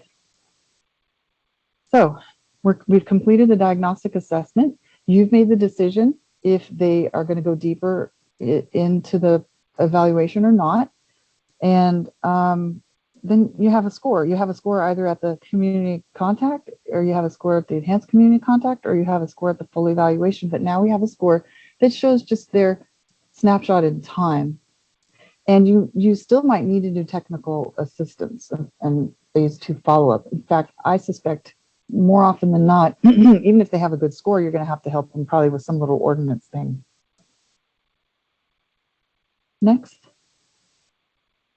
Every community will get the diagnostic assessment to ensure that we have nationwide consistency, and so we can put our resources where we need them, and so we can look at trends also too, you know. But some communities will need to just be fast-tracked to the full evaluation because they maybe have areas of concern. For example, maybe they don't have a floodplain administrator identified, or there's an interim person right now. They have high turnover in the community. I saw some things in the chat where they were saying some of our communities are just constantly turning over the floodplain administrator. Well, that might be a need for you to go to the full evaluation. Also, maybe the community is non-responsive to the self-assessment. Again, the compliance committee said that was a reason to go to a full evaluation. Maybe, I had this at, I won't name names, but a county in Nevada, they said, we don't do code enforcement unless somebody got murdered. When they tell me that, I know I'm going to do a full evaluation. Or say they just don't even have a permit process. Yeah, we know we should permit, but we just don't. Okay, full evaluation. There's a lot of reasons why you as the expert might think they need to be fast-tracked. Again, just write the reasoning in the tools so that we don't look arbitrary and capricious. Next. Phase 1 toolkit walkthrough. Is that you now, Michelle? Sure, I think so. Okay, so just to overview the full evaluation tool, it's essentially going to ask very similar questions to the diagnostic assessment, but there's some spots where it's asking more in-depth questions across those same 4 categories. We're just going to kind of summarize here that there's, again, similar questions and a similar end result, but we're just trying to, you know, peel the onion a little further, right? We're going to ask some slightly more in-depth questions across those 4 categories. There's also going to be some additional specifications or clarifications about the different types of permit checks that you're doing and the different types of possible violations that you're finding when you do your document review. Again, those violations are not factored into the specifically into the community's score, but any known unconfirmed violations do get entered into the National Violations Tracker.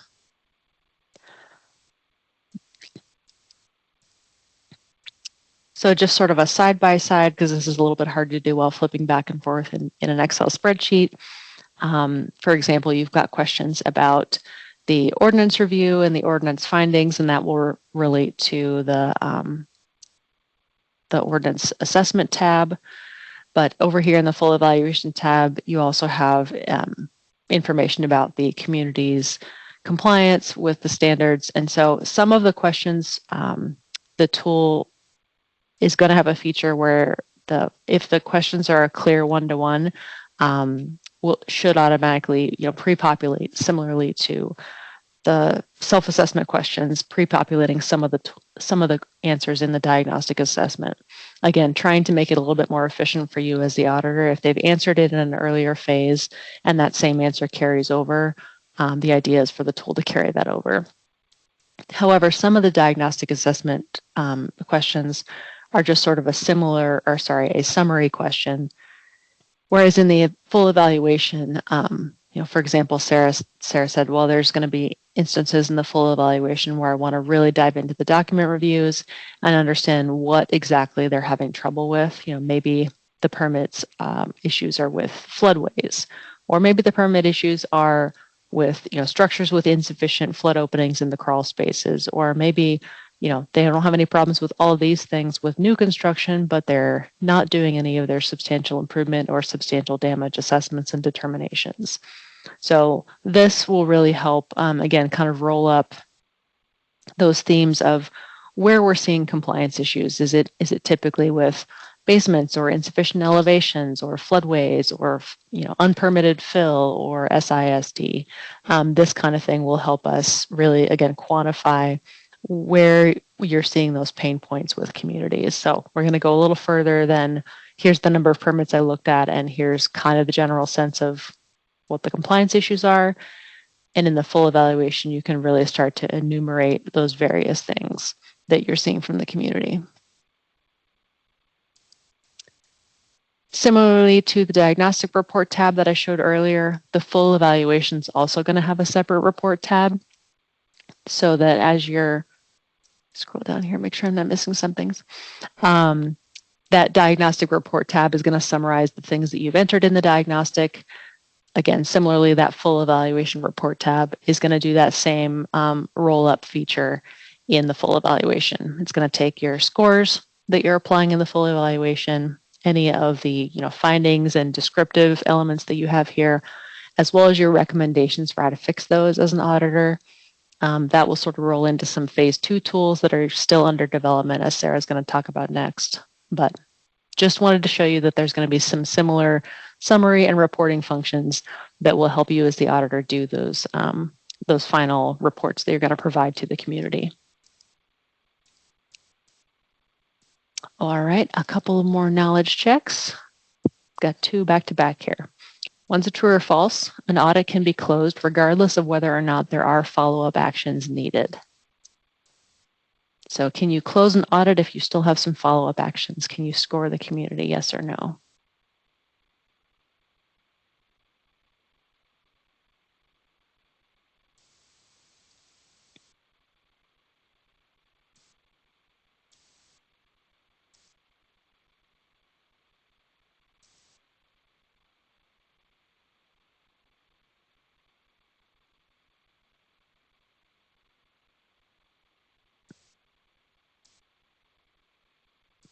These are coming in a little slower. We'll give folks just a few more seconds to finish that.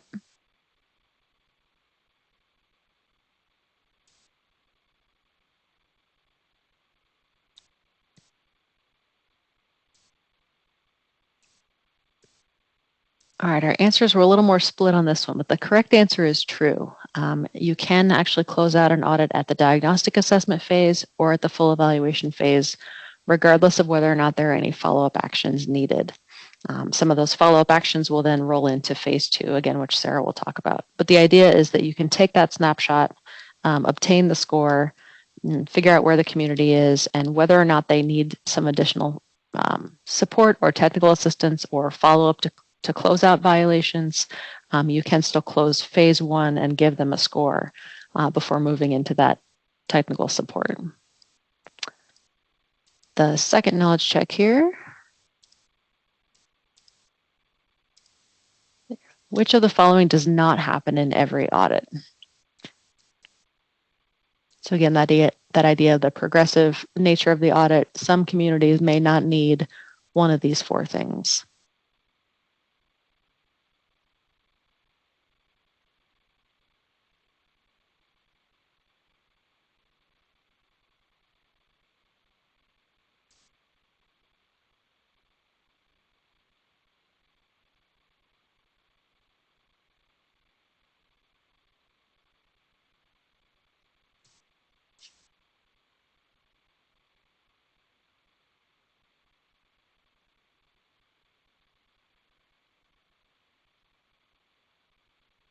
And those came in a lot faster, so we'll go ahead and do that one.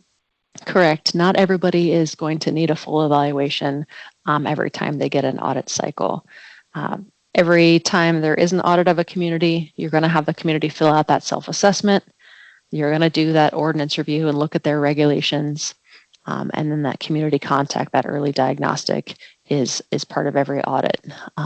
But you may be able to off-ramp communities without that full evaluation tab.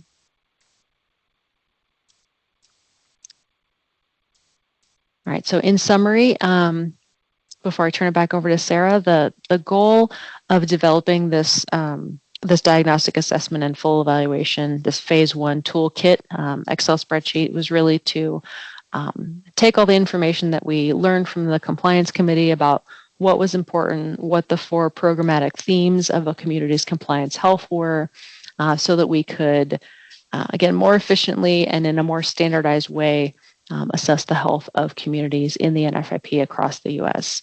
We needed that efficiency and consistency to meet that set goal of touch points or providing a score for 60% of the communities every 5 years. Hopefully this standardized audit tool is going to help us be more comfortable in saying that we know enough about a community's program health to assign them a score, close an audit, and move on to the next phase or phases. And I'll turn it back over to Sarah to wrap us up. Any questions you want to handle here before we? I just got one. I was answering them all. Oh, great. In the chat, but let's see. We just got one. Since we don't know who is moving on to the next phase of the audit until the initial score is tallied. Since we don't know who is moving on to the next audit phase of the audit until the initial score is tallied, does that mean that we won't have to identify full evaluation level communities when writing the CAP grant? How will those activities be accounted for in the grant? That is something, Sarah, that we have not worked out yet. Me and Julie are going to have some conversations about this. What I'd like to propose is that you just devote a certain number of person hours to auditing, and then you tell us I did 75% diagnostics and 25% full evaluations, or that's how I'd like to see it. But I don't know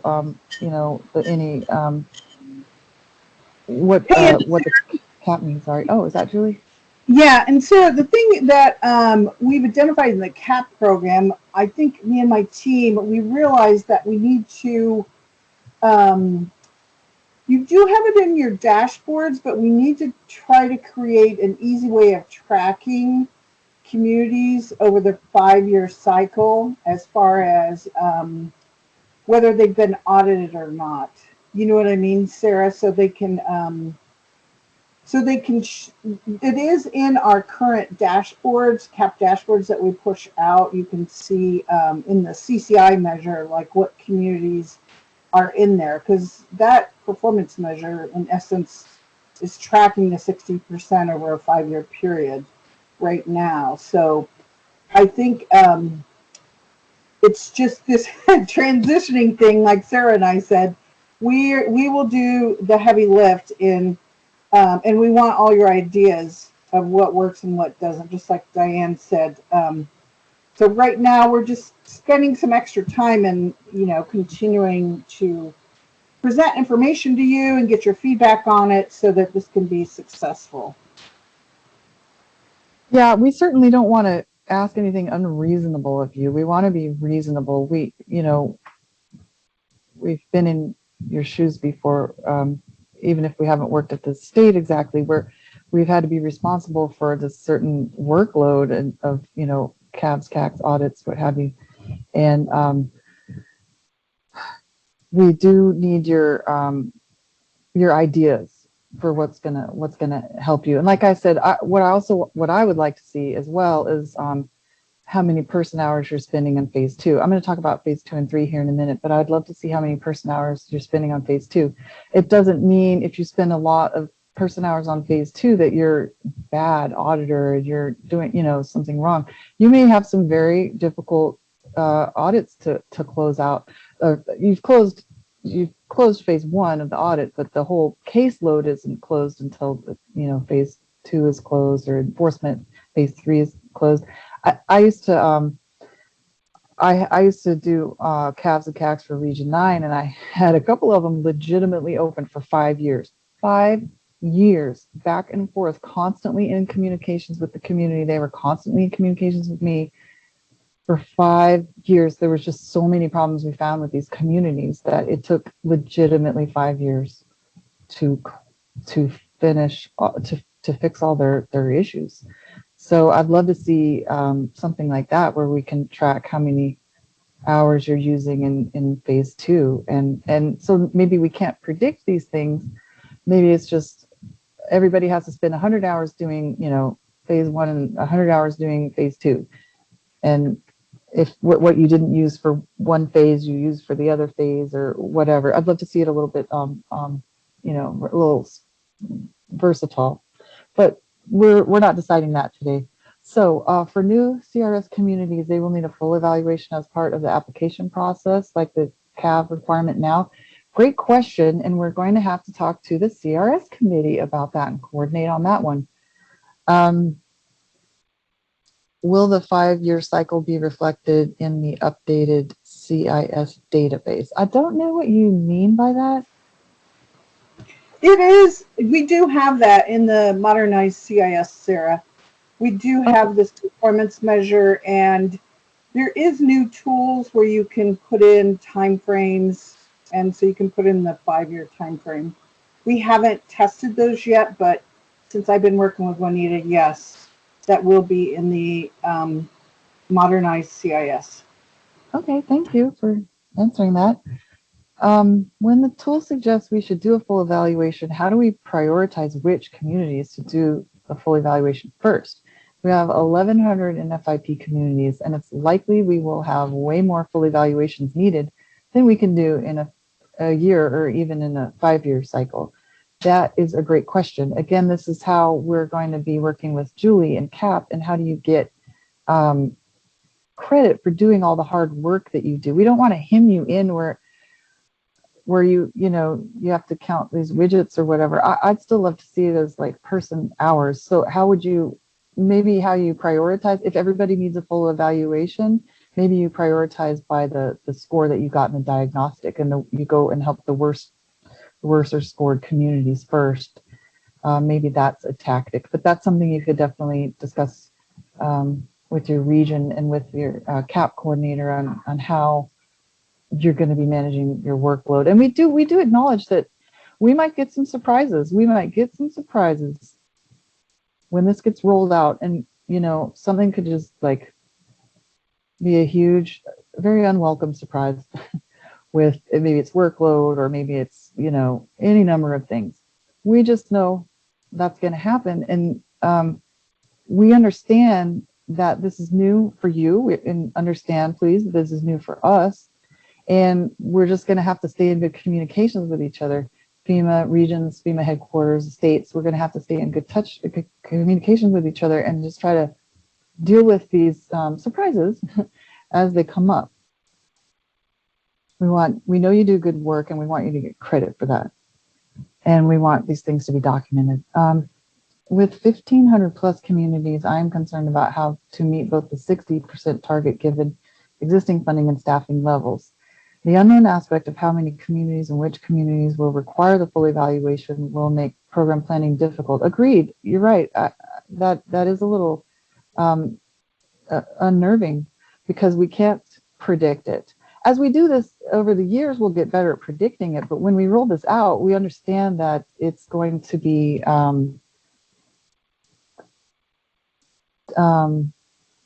we understand that it's going to be a little difficult at first when we roll it out. But the 60% target is nationwide.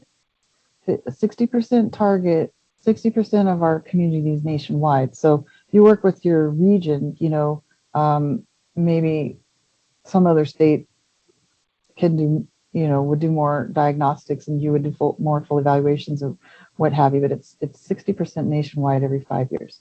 Okay, I'm gonna go on and talk about phase 2 and phase 3. We're working on these now, okay? We just last month had our first in-person sprint of the compliance committee, where we tried to tackle phase 2 and the phase 3 enforcement we'll do early on in the calendar year. The funny thing about this whole process is very, very, very, very, very complicated. And when we think we're solving for one thing, some other thing pops up and says, "Hey, solve me." And I feel like we're always opening up a can of worms. So it's slow going, you know, and some of the things we can't solve for in the compliance committee, given the time constraints that we have. So we have to ask, you know, for branch chief input, and we have to ask for, you know, leadership input. And some of these things are very difficult. They've been difficult for 40 years and they're still difficult. And it's just some interesting things about the program that take time to resolve, and we might not ever resolve all the things, but we're trying to resolve them one step at a time. So the phase 2 follow-up, what we're basically looking at is a timeline, a recommended timeline that we would have the community resolve deficiencies and violations in. And we would have recommended steps that we, the auditor, would take. We'd send out this letter, and after so many days, we'd send out that letter, and after so many days, we didn't send out that letter. And of course, there could be legitimate reasons why that community would need an extension. But basically, given a certain time period, if they haven't made significant progress or really shown a good faith effort in resolving their deficiencies and violations, and we, the auditor, have consistently reached out to them and communicated to them and offered help and held their hand and educated them and made ourselves available and did our due diligence, if the community has not, then we would be moving to phase 3. That's enforcement, probation, or suspension. Some of you might know this, some of you might not. Historically, we haven't done a lot of probations and suspensions in FEMA, and that's slowly changing now in regions 8 and 10, especially. It's something that the region has to initiate probation, but we have standard operating procedures now of how we coordinate that. We have the leadership here at headquarters on board with doing probations. Hopefully your division director is on board with doing probations. Hopefully your regional administrator is on board with doing probations. But probation is a tool that we'll probably be using more of in this new audit process. So, but I digress. I was going on to phase 3. So phase 2, could you go back, please? We were trying to clarify what the maximum extent possible is. And, you know, quite honestly, we will never be able to tell you every single situation, the absolute maximum extent possible. We'll never be able to define that, but we can define it better than it's defined now. And we can at least tackle the more common issues that we have, and what does maximum extent possible look like for our more common issues. And like I said, we're going to give suggested time frames on how long follow-up action should take. Next. So the National Violations Tracker, yes, this is a new thing, and it's going to have to integrate fully with CIS, and it's going to have to integrate fully with phase one. And quite honestly, it is not fully integrated at this moment. There's still, it mostly is, but there's still some questions here and there that we need our management at headquarters to make some decisions on regarding that. And then, we can add that to the like Q&A stuff that we put out about the National Violations Tracker. What we'd love to have is track the chronology somehow. That wasn't in the cards for us in this round of the updated modernized CIS for various reasons, but we're told we'll have the ability to update these things in later versions. But we need to track our technical assistance better, because that is, as I say, where the magic happens. That is the stuff that changes their behaviors and makes them more compliant and makes them more resilient.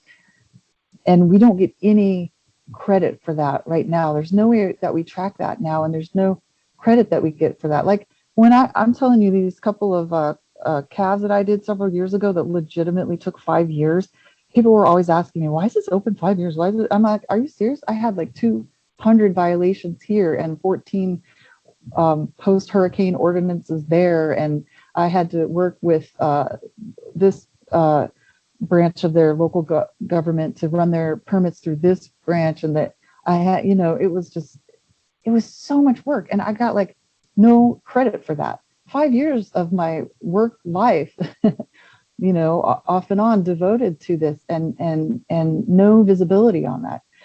And I know you guys do the same thing. I know you work really, really hard on the audit follow-up. That is where the magic happens. That is where change happens. I know you guys do that, and we want to be able to get you the credit for that. We don't have that right now, but it's on the list. We have this running list of things that we need to improve upon. And my idea is that hopefully we have the contracting money every year to just do our updates and just keep improving, continuous improvement. Next. So one of the things that we've been asked to do for phase 3 is to explore some alternative enforcement actions, or what we might call pre-probation. Maybe this would be an equity issue, like maybe some folks just don't have the resources to do certain things, and we don't want to be, overly harsh with them. We want to work with them. The regs are the regs, and if you're in the program voluntarily, then you do have to follow the regs, but we're going to try to explore different alternative enforcement actions. Like, what could we possibly do that's like pre-probation, a little softer, and then we want to have recommended timelines for enforcement action. Some of that is in the regs already, like certainly with probation, there's a 120-day letter, there's a 90-day letter, 30-day this, that, and stuff, but we want to get those timelines a little more coherent, so that when they have not responded as they should in phase 2 with our diligent work, it's time to move on to phase 3, and we need to make the case for probation very clear. We need to make the case for suspension very clear. Next. Okay. That's it. Questions. So we do have a lot of time for questions. I'm going to go scroll up and see. I scrolled a little ways back, Sarah. Let me try and go back to a couple that were asked early on that I think tied back into the scoring. Let's see. Yeah, we don't want to. Oh, go ahead. We don't Sorry. want to give anyone a heart attack over the scoring. We want to be reasonable with our goals with you. Sorry, what were you saying, Michelle? Oh, I was going to say there was a question a ways back. Can the community appeal if they think they were scored unjustly? Oh yeah, I answered that one. I said, okay. Sorry about that. They can ask to look at the exact questions and how they were scored. Did you get a 5 on this or a 4 on that? But we're not. It kind of doesn't matter to change the score. It really kind of doesn't matter, because you're not going to get a benefit from a high score, and you're not going to get any kind of enforcement action or consequences from a low score. It's just you may have been feel that you were unduly fully evaluated when you should have just had the diagnostic. Agreed, for many states, hitting the 60% target is next to impossible given the current staffing levels and all the other tasks and expectations from FEMA and also other state priorities. I'm looking at this and realizing each audit will take much more time than what I currently budget. That's why I'm looking for a way to streamline with the mapping process. And also, I would piggyback onto the CRS annual reviews and 5-year visits. Anything that we could, where you already have the community's attention and cooperation. Diane, that's a great idea. I like how efficiently you think. And again, work with your region, and we're just trying to be reasonable about this, but the 60% is the goal. That's what we hope to get to. Tracy says, I could not agree more about technical assistance. Yeah, it's where the magic happens, and that's honestly where the hard work is. It's kind of easy to assess this and assess that. I mean, that's not too difficult. Even going to those public meetings and having them like yell at you and stuff. I mean, okay, that's not too difficult, but the like technical assistance, that's some nitty gritty stuff, and it really can go on for years, legitimately. Hey, Sarah, this is Adrian. I Yes. guess I wanted to make the point that in terms of the the diagnostic tool, I understand people are thinking that some of this is going to take more time than they currently take for communities when they're doing engagement, whether it's a CAC or a CAV. But I think really part of the benefit of the tool is meant to be that that we can sort of off ramp some of these communities without necessarily needing to engage them as quickly, so we can still ideally hit that 60% target without having to do a whole lot of additional engagement with the community. Am I presenting that correctly? Well, yeah, and there might also be my prediction, and we'll see what happens in reality, but just from my 15 years of experience doing CAVs and CACs, my prediction is that not all of you, but most of you will have will be able to do the CAC level or diagnostic assessment and get an idea of where your communities are. Now, some of you have very few communities. You can fully evaluate all of them because you have the time and the resources to do that. But some of you, maybe your strategy would be, okay, we got to focus more on the diagnostic assessment to try to approach that 60% number. Not that we're not going to fully evaluate, because we're going to have to do that at some point. But if you're anything like Region 9 and how I was when I used to work there, we had a state that had 500 whatever communities, and when you looked in CIS, some of them hadn't been visited for 20 years or had never been visited. That's some low-hanging fruit. We can diagnostically assess those guys, and if it shows that we need full evaluation, that's when you would probably have to have this conversation with your CAP coordinator on what are the priorities. What does FEMA want? What do you expect? Do you expect more diagnostic, and then we get to the full evaluations later? That's a conversation that we have to have between one another. Hey, Sarah, Yeah. don't you feel like this process will help document the amount of time that everyone is spending on this whole process, whether it be the technical assistance? I know Tracy Sears had said that all their technical assistance is not being compensated for. Don't you feel like adding the structure of these different phases will help document the time that this work does, to give credit to the states and compensate them and document what you spend the majority of your time on, whereas now it probably wasn't as documented as well by any means. What's your thoughts on that? Yeah, I do think it's like I said, we don't document phase 2, the follow-up from the audits. we're not doing that now, and we will be doing that once we implement this. And I think it's going to be great that, as I said before, we'll get the credit for that hard work that we're doing, which is where the magic happens, and we really change behaviors and get improvements in resilience. So I don't know about your technical assistance outside of the audit process, Tracy. Maybe that's something that can be negotiated with the, future updates of the CAP, TSF scoring and stuff like that. But we really, really want to give you credit for the follow-up that you do. I was around back in the day when we had these metrics, we got to meet the metrics, calves open, calves closed, metrics. And it didn't seem very helpful, those metrics, because it was opening and closing calves, and that's a whole huge process, right? That included the follow-up work. This is going to be easier to track. You'll get the credit for the assessment part, and then you'll get the credit for the follow-up part. We're going to track the time that it takes, and then we'll be able to better evaluate workloads. We'll be able to better evaluate metrics and things like that. So again, when we roll this out, there will be bumps in the road. There will be hiccups. There will be frustrations. We know this already. You know this already. You bear with us on it. We'll bear with you on it. And just understand that we might need to fix some things, to update some things, to change some things.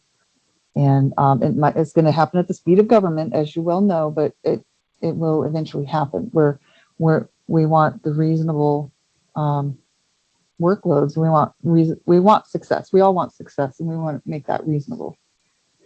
Any other questions?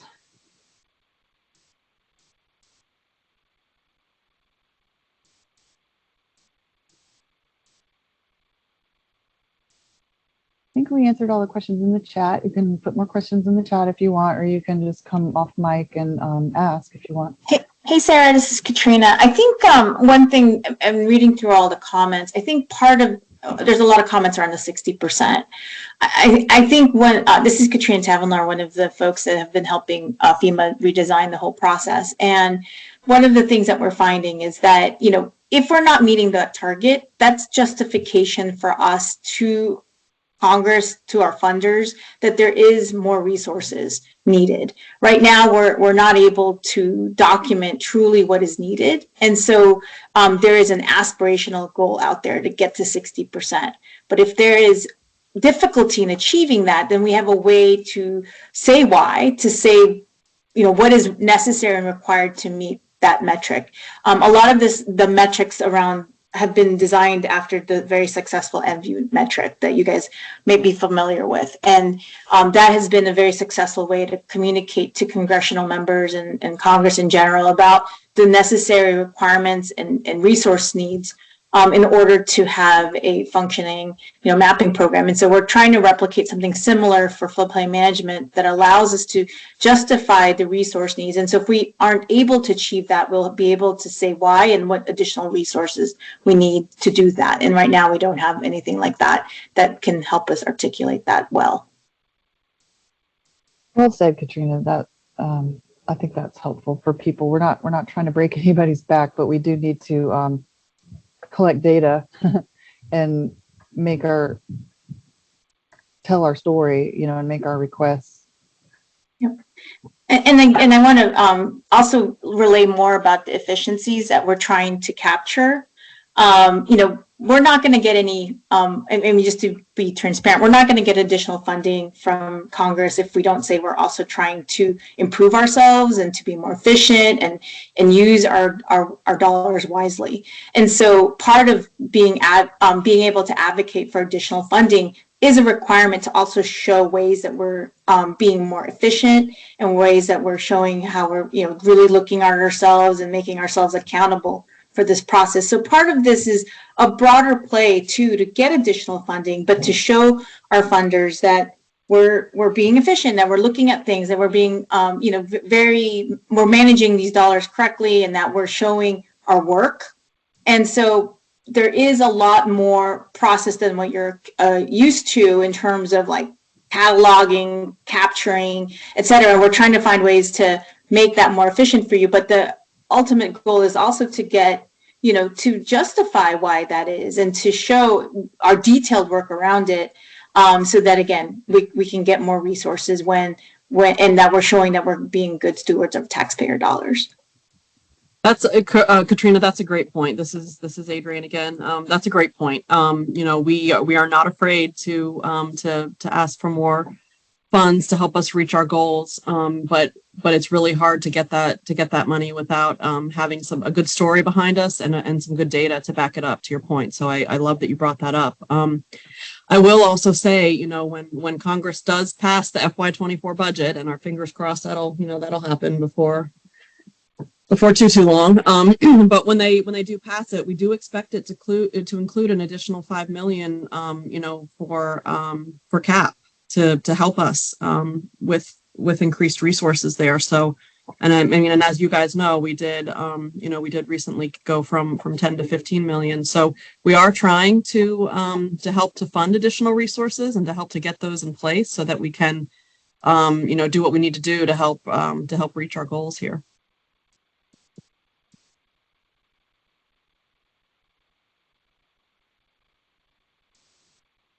Yeah, Tracy, nobody wants to see anybody get penalized, especially rural or underserved communities. Definitely, that's not anyone's intention, and we need to make sure that the process works just as well for the big cities as for the rural counties and the, you know, high population states versus low population states, and east and west, north, south, you know, all of that. CONUS, non-CONUS, you know, mainland, non-mainland. We want to bring everyone's compliance and resilience up, and we want the states to get what they deserve, you know, what they need for to do their work with their communities as well. Hey, Sarah, this is Katrina again. I just, I wanted to really emphasize the fact that we know that this is not going to be easy when we first start. Any change of this magnitude and importance is always going to be a little challenging. And so that's where we're trying to communicate early and often with you all so that we can understand, you know, your concerns, you know, we have a long laundry list of things that we're still trying to work through, given the importance of this process and this whole effort, right? Compliance with the community equals resilience. I mean, 100%. And we really take that charge very seriously. And so, you know, but we really are encouraged by you all participating so actively because we are trying to get this right. And, you know, we are espousing an agile process, meaning we're trying to take feedback as we hear it. We're trying to adjust as we see it. And so everything's a little bit of a moving target as a result, but the intention is to get more and more efficiency over the years. And it just hopefully we can get a little bit of patience as we're trying to figure this out and make it work for everyone. Diane, thank you. I apologize. I did not tell you that the implementation schedule. Thank you so much, Diane. What we want to have by July 1st, 2024 is a strategy of how we're going to roll this out. And then that'll say, you know, step 1, step 2, by this date, by that date, trainings here, trainings there. And we'll have you'll have that a whole year, the strategy, the implementation strategy, a whole year before you're expected to use it. Right now, the expected date when this will go live and be implemented is going to be July 1st, 2025. We want to sync this up with your CAP schedule and your CAP funding, your CAP grant. And we just want to make sure you have plenty of notice, that you have plenty of training, that we don't want to blindside you. You know, we want to set you up for success. We want to set the communities up for success. We want to set the regions up for success. We just want everyone to be successful in this. And so, like I said, this upcoming summer, you'll have a strategy you'll know, we'll be transparent with our thought process on how we think this is going to be rolled out. And you're not going to have to do it until July 1st, 2025. Oh, you're welcome, Aaron. Hey, That's a big deal for real estate. Yeah. And I guess, just to let everyone know, kind of identify, Sarah and I both work, Adrian Sheldon is our supervisor. Sarah and I are on weekly calls together. Sarah and I are friends. We like working with each other. So we are very, very much working on incorporating this new compliance audit work into CAP. So I just want you guys to be confident to know that it's not like Sarah and her team is off doing this and it's not going to be incorporated into CAP. We are working hand in hand, right, Sarah? And we're just kind of at the beginning of it, I would say, as far as incorporation and CAP. So. Also with CIS, like me and Julie have had some long conversations about how do we incorporate this into CIS, and they have a whole different contract with that modernization and limitations on what they can do or what they can or cannot do, and what I want, but maybe we can't do it for some reason, or or maybe we can, and we do work behind the scenes to coordinate these things as best we can. Can the state coordinators have access to the draft documents, including the questions for each phase of the audit, so that we can use best available information to use in our current CAP-CAC assessments? It would help us begin to incorporate these processes into our programs prior to FEMA's official launch. Adrian, did you have something to say about that?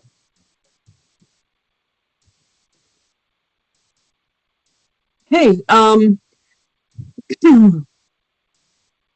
so we're a lot of these tools and the background data are still going through internal approval processes. So people like certain parts of DHS and OMB have to actually sign off on them because they are considered forms and data collection tools. So I think what we've kind of said is that your regional folks do have access to some of that data. If on a very limited basis, we might be able to share some of that stuff, but we certainly wouldn't want anybody to use it or distribute it beyond yourself. It would just be for your reference at this point, mostly because it's not finalized yet and not officially approved for use or for rollout. So I think we at headquarters probably aren't going to be the ones to be, giving those out to folks. But if you wanted to, talk to your regional folks and see if they'd be willing to share under very limited circumstances and with a whole lot of caveats, Corey, then, we might be willing to do something like that. But again, we're not ready to distribute this, widely or fully yet until we go through our proper approval processes, if that makes sense. Adrian, this is Katrina. I think also we're planning to finish the redesign process by July 2024. And then we'll have, again, the strategy for how we're going to roll that out. That's an entire year before we even launch. So we're hoping that because we're giving everyone an entire year, then people will be able to really look at it in its most latest form and then begin to integrate it. What we're fearful is people get their hands on it earlier and then we change something. And then you guys are doing something that's not consistent with what we're doing. And again, we have so many people that we have to coordinate with, and they all have very strong opinions about this and that. And we have to make sure we get the final thing done. And so we're hesitant to have a broad release because some of the things you might see might change. And so that's a good point. When we put it through these review processes, we do get comments back, and we do sometimes have to make changes. So I would hate for you guys to do too much planning around something that's still kind of a moving target. I think we have a timeline where you guys can start to see it, and then a whole year to plan for it. So that would give you hopefully enough time. And again, this is an iterative process. This is not one and done. Or there's going to be more future changes even after we roll things out, because then we're going to be getting feedback from you all, and then we're going to see how things go, and we may need to make some adjustments even after we launch it.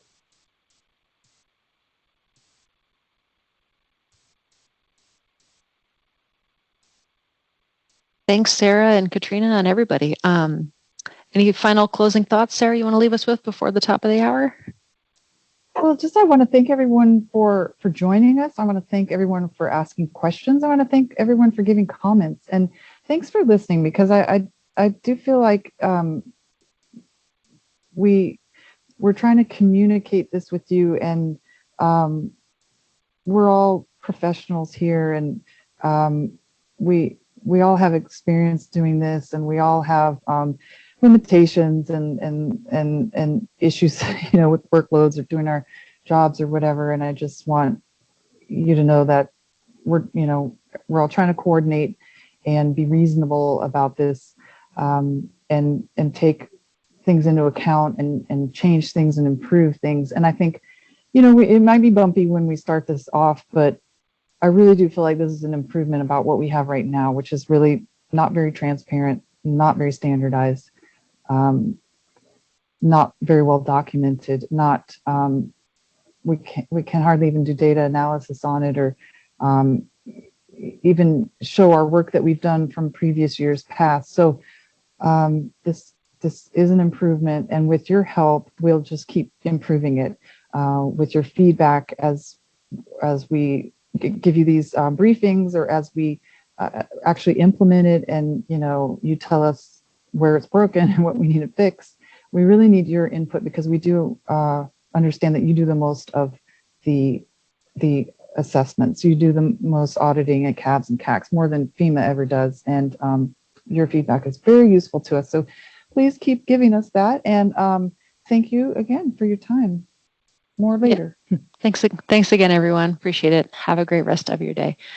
Chad, to your point, there is going to be some additional training rolling out, as Sarah mentioned, in 2024. So stay tuned, and thanks everyone, and have a great rest of your week.